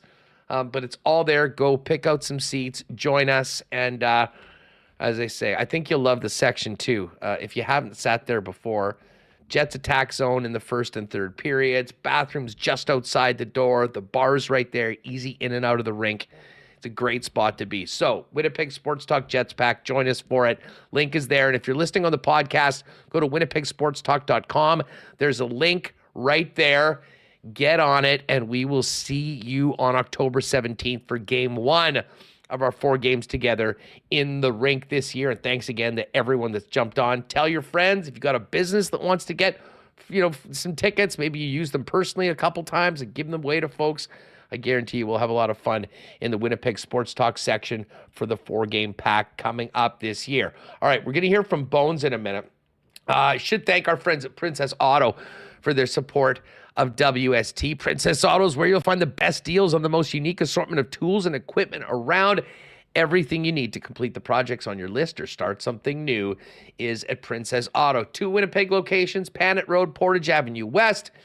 You can always shop online 24/7, 365 at princessauto.com. Wow, it's been a busy summer for our friends over at Consolidated Supply. Leaders in irrigation systems, artificial turf, both inside and outside, and of course golf carts. And I've always thought of golf carts as being just what we'd rip around on the golf course. But man, as the club car dealer, they have some incredible vehicles really made more for commercial and industrial use that, might be right up your alley for your business. They've also got other great options for your property, including hot tubs and amazing outdoor kitchen options. And of course, they are the leaders in small engine parts and repair. Pop by Consolidated Supply. See them at their showroom, open to the public, 1395 Niagara Road East, or find out more online at cte.ca. Saturday, gang, mark it down. Another massive summer-ending tent sale at Royal Sports. Thousands of pieces of merchandise, everything 50% off or more. You've never seen deals like you've seen at the Royal Sports tent sale. While you're at it, check out their hockey inventory. Get ready for hockey season. All the latest NFL gear coming in. And, of course, Bombers and Jets gears. The Bombers continue their push to the playoffs, and the Jets get ready to drop the puck next month. Royal Sports is Manitoba's #1 sports superstore for 40 years. 750 Pembina Highway. You can follow them on Instagram at royalsportspembina.com. And, wow, we will get to Monday Night Football towards the end of the show. But, man, it was great to get out with the fellas last night and make Mondays great again. Shout out to our friends at Boston Pizza. Great spot to go for Monday night. Great giveaways throughout the evening. Obviously, the game with the big sound. And we did get to pay attention to the Blue Jays as well. Well, of course, until they gave up that grand slam, and it was pretty much over. Big one for the Jays tonight. But nowhere better to watch NFL than your local Boston Pizza. Ice cold schooners, world famous BP wings, gourmet pizzas, great prizes to win. It's all there at your local BP. And again, if you're staying home, you can always order online at bostonpizza.com. All right, we are going to hear from Bones, and we will get to some of those other stories as well. But let's get Michael Remis back in here. Remo, lots of intrigue and lots of conversation. I think it's all a real positive conversation over Adam Lowry being named the captain of the Winnipeg Jets. And for the first time, it really does feel like we are just about to get back into hockey season and the real swing of things, both in the city, down at the rink, and back here on WST. Oh, yeah. Young stars on the ice tomorrow afternoon at Iceplex. We're going to have line rushes. We're going to be seeing who's tweeting them out first, giving them a gold star. Young Stars line rushes. Young yes. Stars line, any Young Stars play-by-play tweets. So I'm really excited for that. And yeah, well, I mean, they'll have the games streaming at winnipegjets.com. But then next week, the Winnipeg Jets training camp underway with Adam Lowry's first training camp as captain. And I did see, yes, the comment today. Is this Adam Lowry lunch? And yes, it is. He was named captain. Pretty much. Big news. This is the first, real news for the Jets that we've had in a while. Not the constant speculation all summer. Is it going to be Lowry or Morrissey or Scheifele and Hellebuck? We do have some stuff, and we will have, Jets line rushes too. We can finally answer the question, who is the Jets' second line center? We'll know that next week. At least the second line center on day one of training camp. I mean, the lines aren't set the whole season, but hey, that was the question that put Ken into an 18-minute pickle. Well, remember that one forever. That was maybe the highlight of the summer. All-time WST moment and Weeb's World moment. And again, congratulations to Kenny for his new spot, moving over from Sportsnet to the Freep with the quite a wrecking crew now in that sports department with Weaver joining an already incredible group of dudes. Listen, I want to hear from Bones because we just talked to Bones. We do have some Adam Lowry, which we'll play for you in a minute. But Bowness spoke briefly afterwards in a bit of a scrum, and let's just start off with 11 Reem if you can. This is the head coach of the Winnipeg Jets on the qualities of the young man that has been tabbed to be the new captain of the Winnipeg Jets. Here's Bones on Adam Lowry. He's one of the guys that's the first guy to stick up for his teammates, and I saw all of those things. He's a wonderful communicator.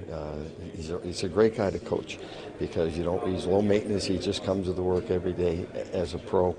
He puts his time in, and again, he's the first guy out there to stick up for his teammates, and he has a lot of respect not only from obviously our players and our staff and everybody else in the organization, but around the league, and that's just as important. People know the type of person he is. They know the type of teammate he is. They know the type of competitor he is. So those are all things that I'd heard about him, and he lived up to every one of them. The coach on the qualities of his new captain. Bones was also asked about the number of candidates for the job and the fact that it was a very tough decision for he and the organization. It was a tough decision because when we took the C away from Blake, we wanted to open up the room. So we achieved that. Mark, Mo, and Lau did a great job last year to taking over the room and the communication within the room, which is what we were trying to achieve. It worked, and there were a couple of really good candidates, and sometimes there's no wrong answer. So this is the right choice for us right now. And was it a difficult decision? Absolutely. It wasn't one we said after the end of the year, okay, Adam's captain. That wasn't the case at all. We had a lot of conversations over the summer with the staff, with management, and everyone involved. So ultimately we came to this conclusion. All right, so there's Rick Bowness on the number of candidates and the fact that, it was a tough decision. As he said, they had a couple really good candidates. We've been talking about that all summer, and I think anyone that's been paying attention would agree with that. There were a few people, not many, but thought that, there's no need to name a captain. You can just keep going on the way that you had been. Rick Bowness kind of chimed in with his thoughts on, his feeling that the time was now where this team needed to recognize a captain of the Winnipeg Jets. Well, that's a good question. It is, because I had a couple of players tell me that, what you wanted to achieve last year, it worked. Right. But I knew last year when we did this that the probability was we were going to name a captain this year, that we wouldn't let it go too long. But I was very pleased with what we got done last year in the room. But I think it's just time to, again, you go back to last year, we probably figured we'll get through 1 year with it. Unless if the right guy steps up or right guys step up, then we'll name a captain. But you're right. Did we need to name a captain? That was a debate as well within internally. But ultimately we decided, okay, it's time to name a captain. All right, so there's Bones talking about the need to name a captain. And finally, one more on the captain theme. Kind of sure followed up by the media there, and he discussed the benefits to the team of naming captain, and in this case, Adam Lowry. Well, the players know who. There's one guy, right, instead of 3 or 4. But we have good leadership in that room, and so there's one guy. There's one guy going to wear the C, and the benefit is that he has all the respect of everybody in the room and the league, and which few of our guys do. But Adam's a tough kid. He's a great competitor, and we just figured it was time to name him as captain and see where it goes. All right, so there is Rick Bowness, and again, Mike just let us know that both Bones and Kevin Cheveldale will be speaking early next week when everyone's back from the prospects camp, the prospects tourney, young stars tourney, whatever you want to call it, from Penticton, and it's game on here in Winnipeg for Winnipeg Jets training camp. Now, we do have a little bit more from Lowry. Obviously he had those short comments earlier on, but that did speak extensively afterwards. And anyways, we can just start off right at the top. Here's the new captain of the Winnipeg Jets on if he was surprised when he was given the call that he'd be the new captain of the Jets. I wouldn't say I was shocked this morning. I think it started with a conversation probably about a month ago just with Bones, and talked about, there was consideration, and, if presented the opportunity, would it be something, I'd be willing to accept and take on. And like I said up there's a ton of really capable and really strong leaders in our room, and that's not going to change with having me being named captain. We're going to do this collectively, and I don't know if I'd say it was something I was hoping to happen. I think, kind of from the onset, it wasn't necessarily something I thought was necessarily attainable or something that, it was going to change how I approach the game, how I try and be in the locker room, and, how I play on the ice. Obviously, it's a huge honor, and it's something I'm really looking forward to doing and leading this team, leading this city, and I'm thrilled to be the captain of the Winnipeg Jets. All right, so there's Adam Lowry. Lowry was also sort of expanded because, as Rick just mentioned, there were questions about not having a captain last year, moving into a new season with a new leader of the leadership group and the hockey club. And Lowry talked about what he feels the naming of a captain signifies. I think, it's something we're going to still do collectively. I think, Josh and Mark are still such vital parts of our leadership team, along with, many others that were in this room today. And, I think maybe in a sense it just gives one figurehead. You don't necessarily have to delegate so many responsibilities, but I think at the same time my job is to be there kind of in those tough times, kind of be that solid, that consistent voice, presence, and along with those other guys. So I don't know if it changes a whole lot in a sense. I think it just allows maybe my voice to be a little stronger in the room. All right, more from Winnipeg Jets captain Adam Lowry. And here's an interesting one. Adam Lowry was asked if he called former Winnipeg Jets captains Blake Wheeler and Andrew Ladd for advice. So I haven't talked to him yet. I'll reach out to both of them, one for advice. I think there's a lot that I did learn and I can learn from them, and handling different situations and things like that. I think both of them were such passionate people. They did so much for the community. They were so involved in making Winnipeg a better place to live. And kind of at the rink, they did such a great job. They were such driving forces of our team for so long. I think I look at their work ethic, how they treated our teammates and things like that. And there's a lot of different qualities that I can take from both of them, and even Jason Jaffrey, who I learned under in St. John's, and So I've been fortunate to have a lot of great mentors and to play under a lot of great leaders that I'm looking forward to talking to them, getting some of their advice and learning as I go. All right, just listening to a little bit more of Adam Lowry post the announcement of him being the third captain of the Winnipeg Jets 2.0. Adam Lowry finished off on an absolute tear.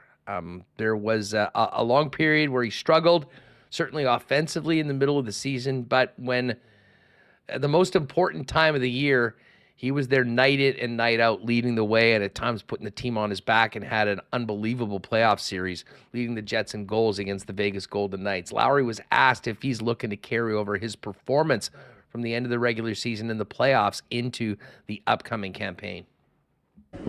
Yeah, obviously I'd love to just keep scoring every game. I think that might be a little unsustainable for sure, but I think the big thing is, as cliche as it sounds, like, don't change who you are just because the letter on your jersey changes. I think part of what makes me a successful hockey player is playing hard, is competing, is trying to drag my teammates into the fight and sticking up for them and standing up for them on the ice and in the room. So obviously I'd love to continue that offensive output, and it would be terrific to see that happen over 82 games. But I think just trying to find ways to impact the game, trying to find ways to kind of influence the game in a positive manner is the way I'm going to continue to try and play, try and stand up for my teammates and make them play a little bigger out there.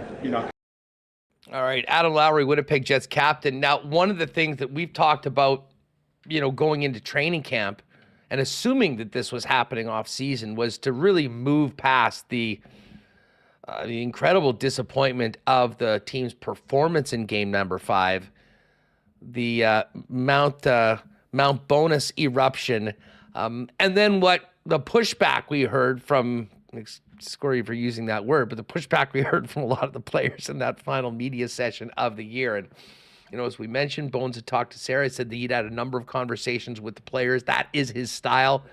And I think today's appointment is very important in moving on from last season, from any of the negatives of the way things ended, and focusing on bringing this team together even more and getting off to a good start this season. And Larry expanded a little bit on off-season conversations he had with Rick Bowness. Bones is such a great communicator. We talk every once in a while in the summer, just, see how things are, check in, and, kind of just stay up to date on what was going on, with the team and things like that. And, so he mentioned that, they were thinking of naming a captain, and, the potential was there that, it could have been me, and to give it some thought and, to kind of see, first of all, like, my reaction to, like, how, whether it would be something I'd be willing to do or things like that. And, we kind of left the conversation there, and, he gave it some thought over his time, and, we talked this weekend, and it was something, I was really excited to be given the opportunity to do, and so it kind of progressed from there, and here we are today. All right, Adam Lowry, ready, willing, and able to put the C on the chest and be the new captain of this club. One more from Lowry, and this is an interesting one. He was asked if he had any doubts that he could lead at this level and be an NHL captain. Here's what he had to say. I don't know about doubts. I think there's the reservations. There's, certainly maybe a little added pressure personally and things like that. I think, like you said, some days it can be onerous, or there can be a lot of requests or things like that. But getting the opportunity, knowing how strong our support staff is, not only in the coaching and management, but with my teammates, with the other leaders in the locker room, I felt that there's a ton of really great people around me, my girlfriend Laura, and my family, things like that. It was something that I was going to be able to handle the pressure, and hopefully moving forward we take big strides. We made some strides last year, and obviously last year didn't end how we would have liked it, but there were some positives we're going to take from that, and we're really excited about kind of integrating the new guys in. And so to answer your question, yeah, I had to give it some thought. It's not a light decision. You don't want to kind of just make it, on a whim and just out of pure excitement. But, after giving it some thought, talking to a few people, and, I was really excited and, honored to be given the opportunity and to be able to say yes. All right, there he is, the man of the hour, Adam Lowry, new captain of the Winnipeg Jets. By the way, great to see so many of you. Maybe you weren't around as much during the summer. Jet season's back. Great to see you back. Got on 400 in chat right now. Do us a favor, hit that thumbs up button. And if you haven't already, make sure to hit the red subscribe button as we push closer to 10,000 subscribers on Winnipeg Sports Talk. Of course, tomorrow, shout out to everyone that got tickets early. Looking forward to seeing so many of you WSTers out at Little Brown Jug for our third sports trivia night. Going to be a heck of a lot of fun. Looks like the weather's going to cooperate. So like the first time, we should be able to do it outside on that beautiful patio at Little Brown Jug. If you haven't seen it before, got to get down there. William Avenue, an incredible spot for a few cold ones with friends. Best part about being down there is you can try all the amazing Little Brown Jug offerings. Of course, you can see generic lager now, more and more spots around the city.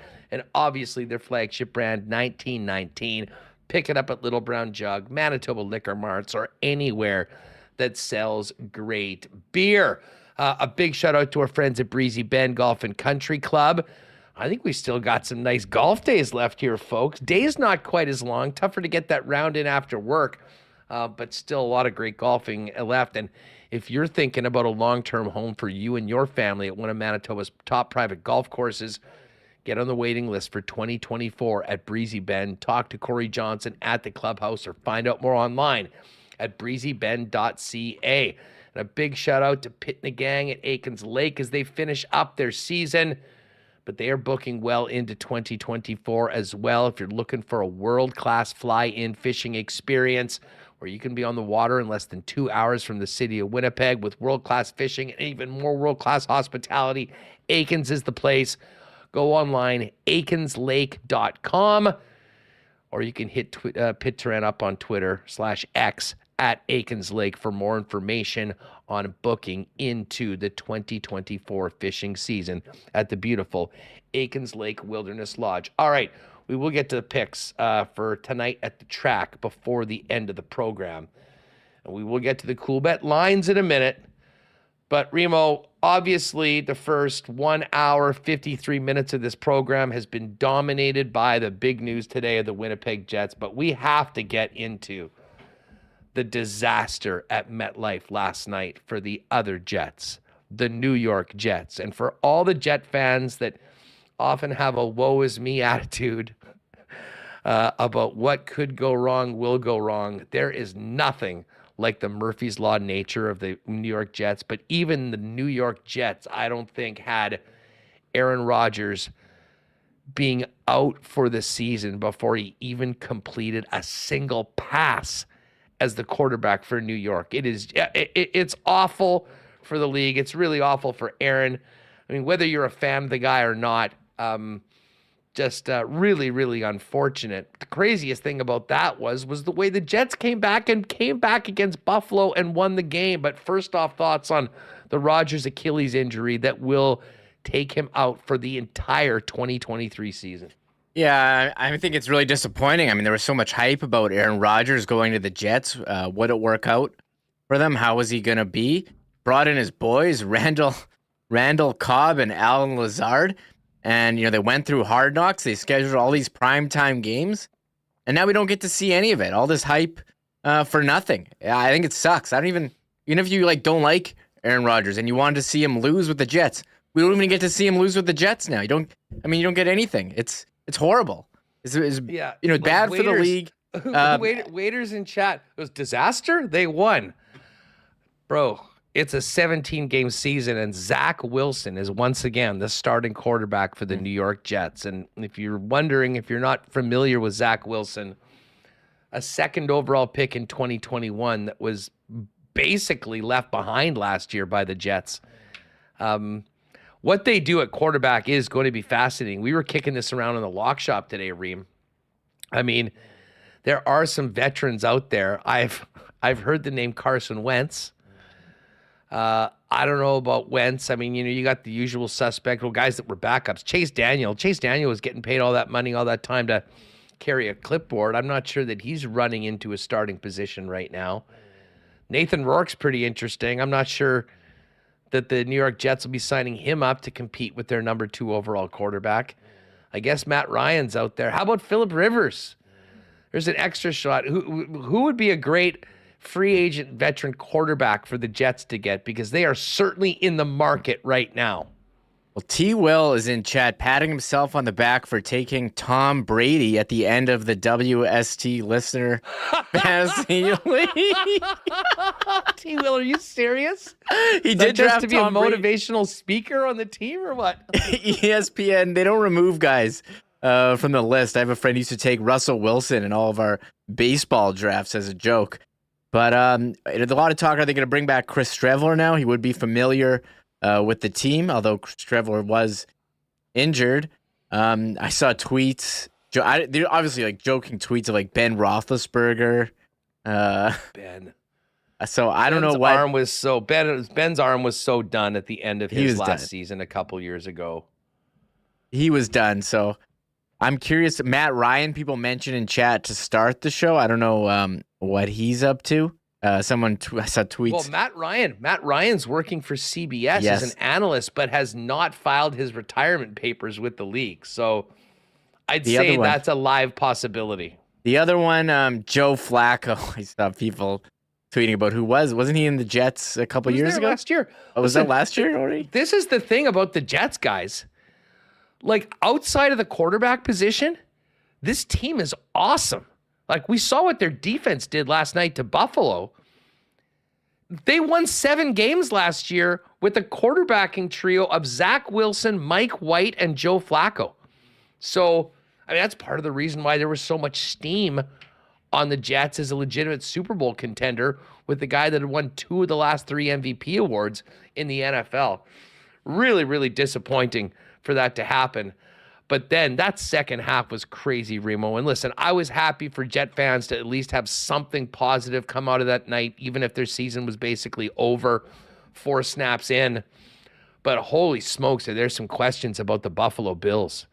I'm here for it just being a one bad game. Josh Allen looked totally off. The decision-making wasn't there. When the game was in doubt, was forcing everything to Stephon Diggs. 4 turnovers is 4 turnovers. And, that team was up 13-3 against Zach Wilson and ended up losing. It's a credit to the Jets defense, but also you got to be a little worried or nervous if you're a Bills fan, just from how poorly the offense played in a big game against a solid team. Yeah, and I keep seeing Josh Allen's record in overtime put out there. Now, I think when you watch a game, you can agree that there's some issues with the NFL overtime, but when you're 0-5 and your name is Josh Allen, MVP candidate, I don't know, is that a trend? We'll have to wait and see how it plays out, but that was unfortunate for the Bills. I had a good laugh when the guy doinked the kick in. I was just sitting there, oh my God, laughing at the end, these poor Jets fans. That's the way it's going to go down. A doinking in to get to OT. And then they lose. And they lose the toss. So you think, the Bills are just going to go down and score a touchdown and end it. But no, they really couldn't get anything going. And they punted the ball, and the guy returned it for a touchdown. It was an awesome play. It was a great finish. Walk-off touchdown. Love it. It was great. Jeff Kabilas. Yes, the MILF man. Zach Wilson. Utah's finest. It would actually be cool if he became good. Just because of how far he fell. And he's basically already been, cast as a bust. Much like Trey Lance has.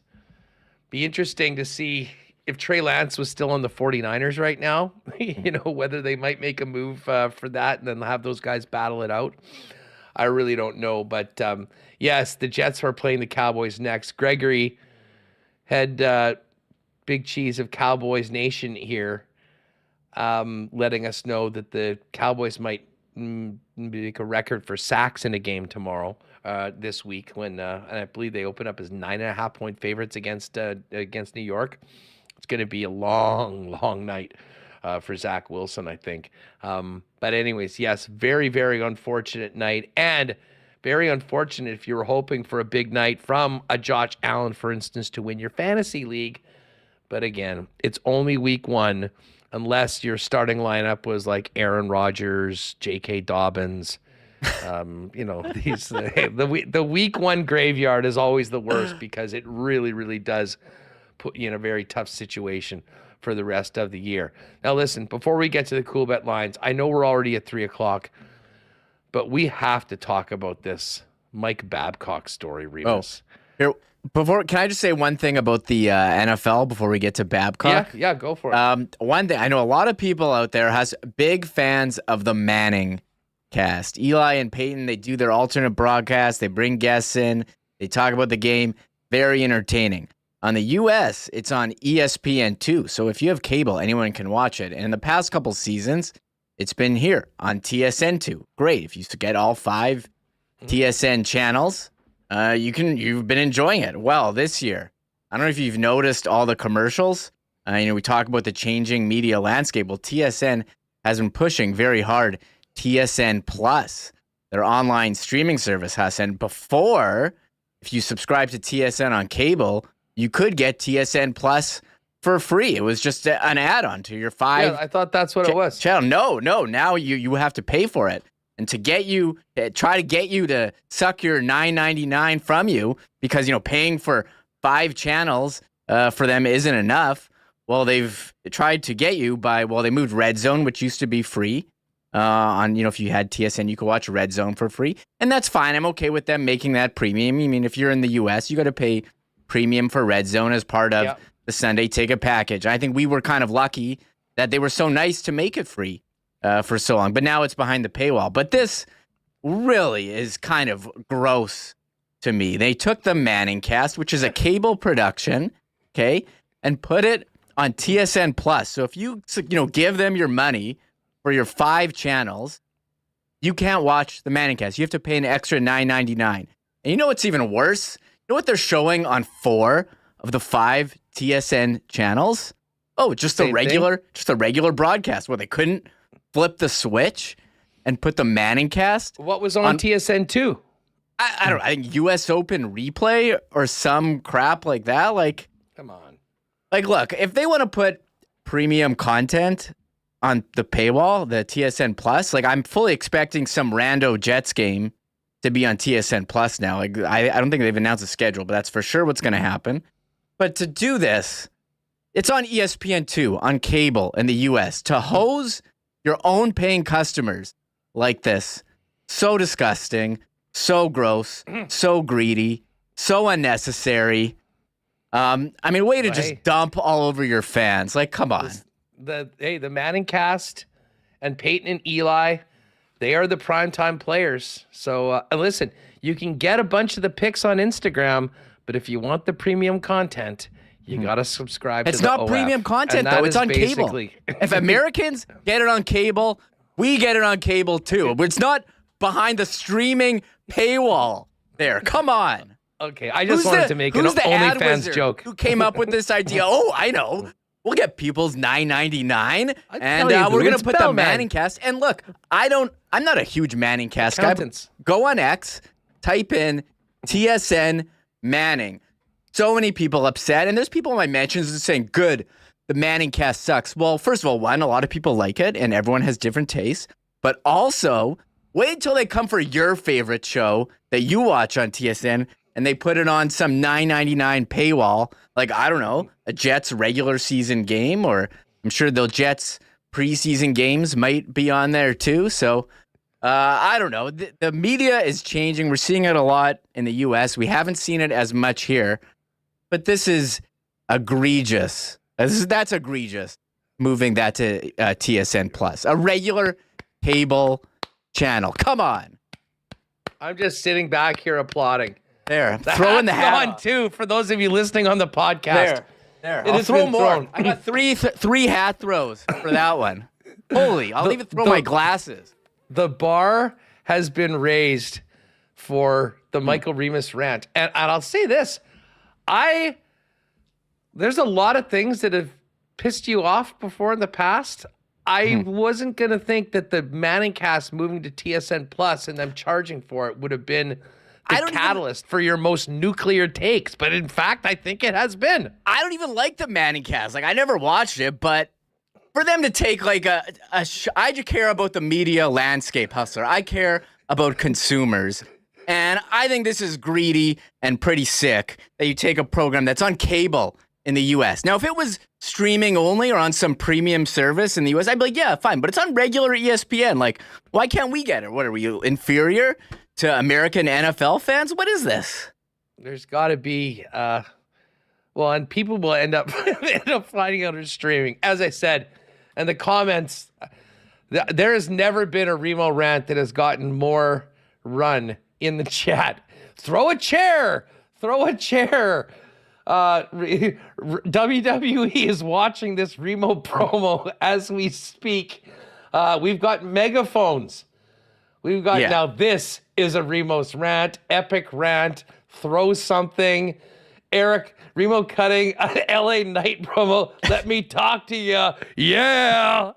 I mean, this is great. I'm already paying. What am I paying them for? For these 5 channels when they show the same thing on 4 of them and take something that used to be on there that Americans are getting that we can't, they're saying, oh no, you got to pay another extra. Come on. Like, yeah, I mean, listen, it's who's unfortunate. Deciding this? The red zone makes sense. I can kind of understand that them doing it in the red zone, but red zone, man. I understand it. Go ahead. That's and premium. By the way, if I subscribe to TSN Plus and pay the money, can I watch it on my TV or is it just on the computer? You got to get that. Well, do you have like I don't know if it's on, you have Xbox. I don't know if it's on Xbox, but it's on Fire Stick. The app is actually, it's pretty good. Like I turn it on, like they had like XFL and like they had like Ultimate Frisbee, like stuff like I'm not going to watch. So they need to put the goods, like, but no one's tuning into TSN Plus to watch XFL, like whatever, St. Louis Battlehawks at 11 p.m. on a Friday. They got to put something good. Like Manning cast on to get your $9.99, but like, why am I already paying for the 5? You can't say, oh yeah, you got to get the 5 channels and have the same thing. I just had a vision. What if they put the Nathan's hot dog eating contest? It was. On I think TSN it was on actually. I think year. it was because it was delayed. Remember, it was delayed. Yes, I think it was, but then it was delayed. But watch, some Bomber game is going to be on TSN Plus for sure. Like they're going to do it's. I don't know. It does remind me a bit. Remember when Sportsnet had their 4 regionals, like West, East, Pacific? Yeah. Then they announced Sportsnet 1. And I remember being livid because they put like baseball playoff games at Sportsnet 1. And like you couldn't, I was on Shaw at the time, and you couldn't even get Sportsnet 1 if you wanted to because these companies like argue about the carrier fees and all that crap. So again, there's going to be a Jets game this year on TSN Plus. Wait for it. It's going to piss everyone off. I mean, I don't know. I don't know that for sure, but like something like that is going to happen, and there's going to be some program you want to watch. You're going to have to give them your $9.99. This is like the same thing when people go crazy when they put that Jays game on Apple TV. That's bullshit. And people have been watching it forever. Well, what's happening with the sports rights? Like if I get NHL Game Center, I should just get all the games. But you don't. I mean, if you're in the U.S., you don't because there's some ESPN Plus specific games or Peacock specific, whatever. I mean, baseball is the worst for that because they got the Apple Plus game, they got the Peacock game. There's other national games you don't get. Like, MLS going to Apple TV was the best thing ever if you're a soccer fan because just one fee, you get all the games. Like, boom, you're done. People are sick of blackouts, sick of trying to figure out what game is on what channel. So the NHL rights deal, I think they got like 2 years left. And I'm curious what's going to happen there. And a lot of the U.S. regional networks are going under as well. Bally Sports, it's like a lot of problems there. So I think the Jets with TSN, I think that maybe has a year or 2 left. I don't know. They just said multi-year extension. But there's going to be some shit like that you have to deal with. So. All right. Oh, yes. Travis. By the way. Yeah. Travis. With a nice little super chat for Remo's emotions. Nice avatar in your thing there, Travis. I love that 90s Jets hat. All right, let's get to the Coolbet lines. Oh wait, before Babcock. We do our Babcock picks. Or did I just steal the Babcock? Well, listen, I don't think we're going to get anywhere close to the level of anger that we had in this. But could you have the clip? Do you have the thing from this? Sure. You just got to play this for people so they can believe it or not. Listen, Babcock's had a bit of a reputation the way he's dealt with particular players. I don't know of a coach that's had as much success that is so publicly hated on by players that played for him before. And obviously not all of them, but some of them. See Mike Commodore, for instance. But very, very unique management styles in the past. Part of the reason why he was essentially exiled from the NHL for a bit, but he's back with the Columbus Blue Jackets, and everyone's wondering, well, geez, how's this going to go? This is a clip from Spittin' Chiclets, Biz Nasty himself, Paul Bissonnette, talking to Ryan Whitney about something. And again, this is just from those guys, but again, they're former players. They're the probably most influential podcast outside of the more newsy 32 Thoughts. They got a lot of listeners, and this was what Biz had to say in a very Chiclets way about one of the first things that Mike Babcock's done before training camp has even started in Columbus. This is outrageous, dude. I get a text from a player. He goes, have you heard what Babcock is up to again? And I'm like, no. So he gets to Columbus, and one of the first things he does is he calls in Boone Jenner, the captain of the team, and he says, let me see the photos in your phone. I want to know the type of person you are. What the is going on? Is that even legal? It feels like it's totally illegal. Get him on the podcast to grill him about his antics as a head coach. Like, worry about the forecheck. Worry about your personnel. Worry about getting the power play humming at an alarming rate so you might have a chicken dick's chance of sneaking in a wild card spot. Why do you want to see throbbing dick pics from your captain on his iPhone? I don't understand this. By the way, if I was going into one of these meetings having heard all these stories prior, I'm putting on like Rocky quotes on my photos. Oh, yeah. I'm putting on like my workout routine. Oh, yeah. You know what I would put on my phone? I'd be standing here in this chair with my bin staring him right in the eye with me holding my legs like this. What's wrong with this guy? Now, I hope this story is true because then we look like real big idiots, but I think that Mike Babcock should come on this podcast and clear the air as to why he wants to see Pierce nipples from Instagram thoughts in his players' phones. Okay, well, listen, as only Biz, I would imagine what Biz just said was somewhat owning. Like, if you went to Biz's phone and went through the first 3 photos, I think we got a little bit of an eye into that. But Remis, if this is true, Aaron Portzline, I believe, has already reported that the NHLPA has heard of this, and they're actually investigating it. That's what he wrote. And then the Blue Jackets during the show, and even this is getting around because Hacksaw is emailing me, being like, did you see this? Hacksaw's on the case? Hacksaw's on it too. He's like, this is crazy. So they put out a statement, the Blue Jackets did on Twitter/X, and they said, a Babcock quote, while meeting with our players and staff, I asked them to share off their phones family pictures as part of the process of getting to know them better. There was absolutely nothing more to it than that. The way it was portrayed on the Spittin' Chiclets podcast was a gross misrepresentation of those meetings and extremely offensive. These meetings have been very important and beneficial, not only for me, but for our players and staff as well. And to have them depicted like this is irresponsible and completely inaccurate. And here's Boone Jenner saying, while meeting with Babs, he asked me about my family and where I'm from, my upcoming wedding and hockey-related stuff. He then asked if I had pictures of my family, and I was happy to share some with him. He showed me pictures of his family. I thought it was a great first meeting and a good way for us to start building a relationship. To have this blown utter proportion is truly disappointing. Now, that being said, Portzline's original tweet on this was 5 hours ago. He said, the Blue Jackets are aware of these allegations and looking into them. No official response yet. Babcock and Jenner have not immediately responded to requests seeking comment. And then Biz responded, it's 100% true. So I don't know whether this is spin, the Blue Jackets and Jenner, essentially, certainly sugarcoating it a little bit and getting things out. I will say this, though, for a guy with the background of Babcock, and you think about what he did with Mitch Marner and just the way that he's managed, in some ways sort of has a reputation for mental warfare with his players. A pretty wild way to get going before training camp has even opened yet. That is crazy if true. I mean, just being like, hey, let me go through your pictures. I want to see what kind of man you are. Like going up to some, is pretty violating. But they came out with this statement saying that it's not true. Biz didn't back down. Oh, and Ryan Whitney is even spotting BS on Twitter. So this has all been going on during the show because that came out right before. And Ryan Whitney is adding, Babcock is a weasel and shouldn't be coaching in the NHL.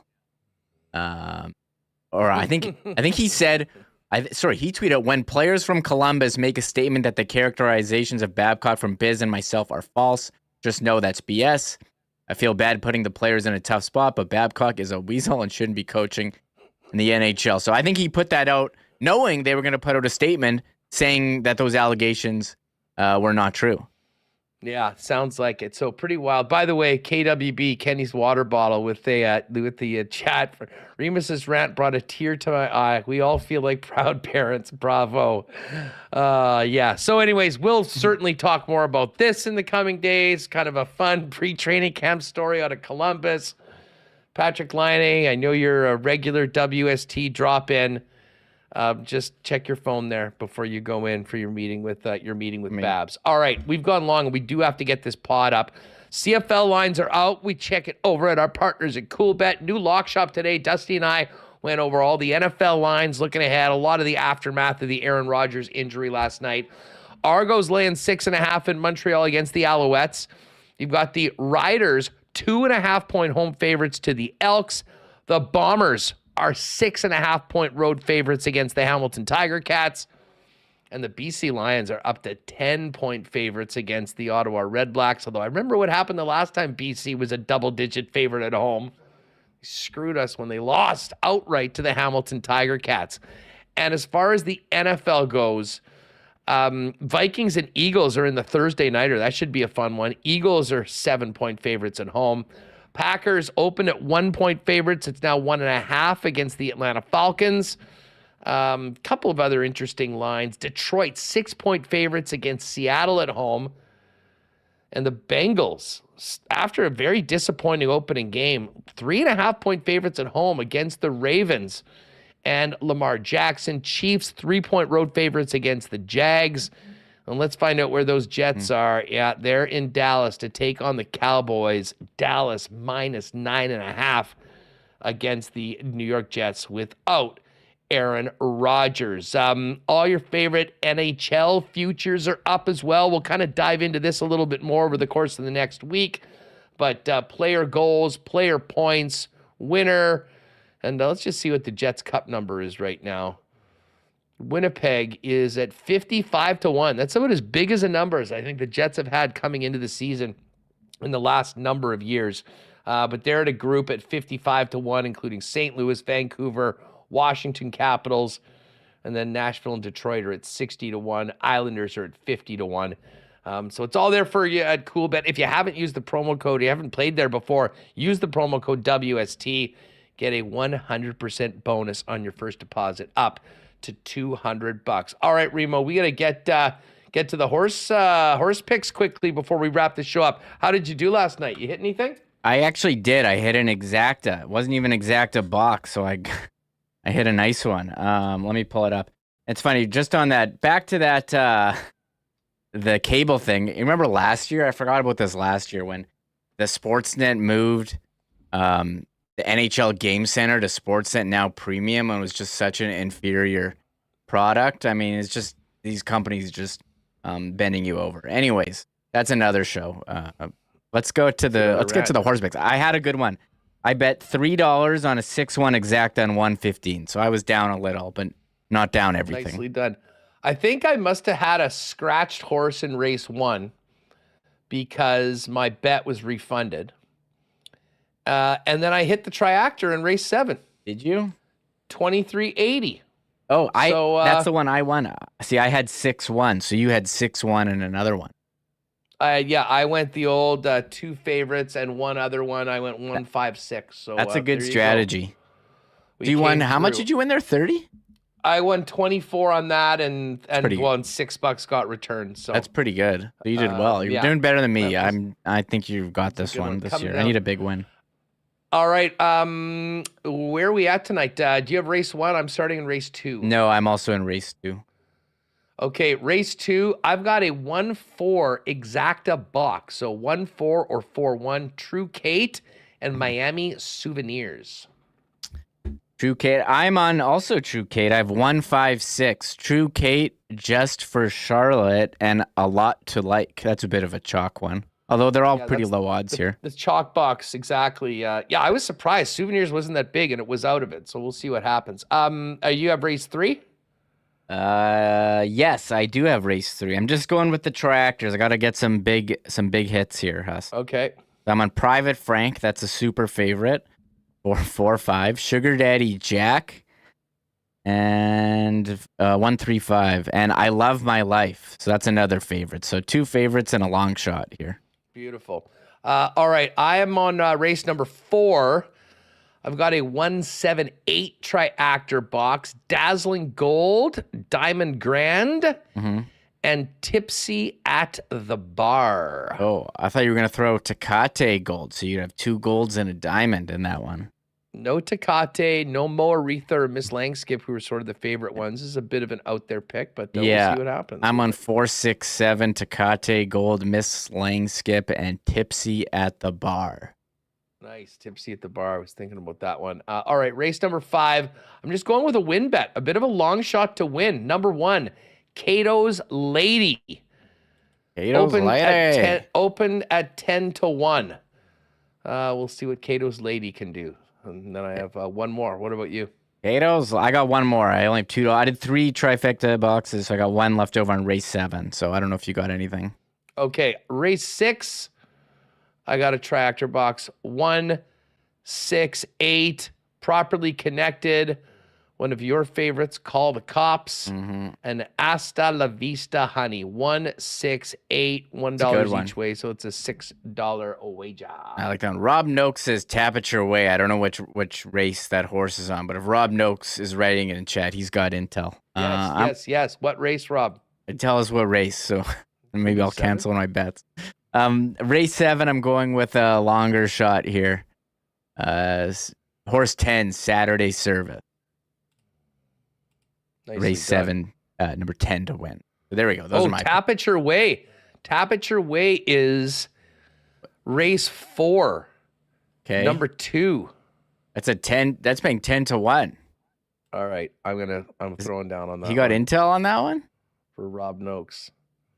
Never won. That's some good picks. Oh, that's one last year at Woodbine. Although you got to look at the distance. I don't know what I'm looking for. It's a blazer. He's not writing that. He says race 4 long shot. Okay. I like it. All right.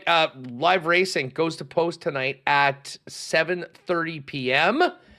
And, of course, if you're staying home, you can always bet at hpibet.com, and you can watch the races live at asdowns.com.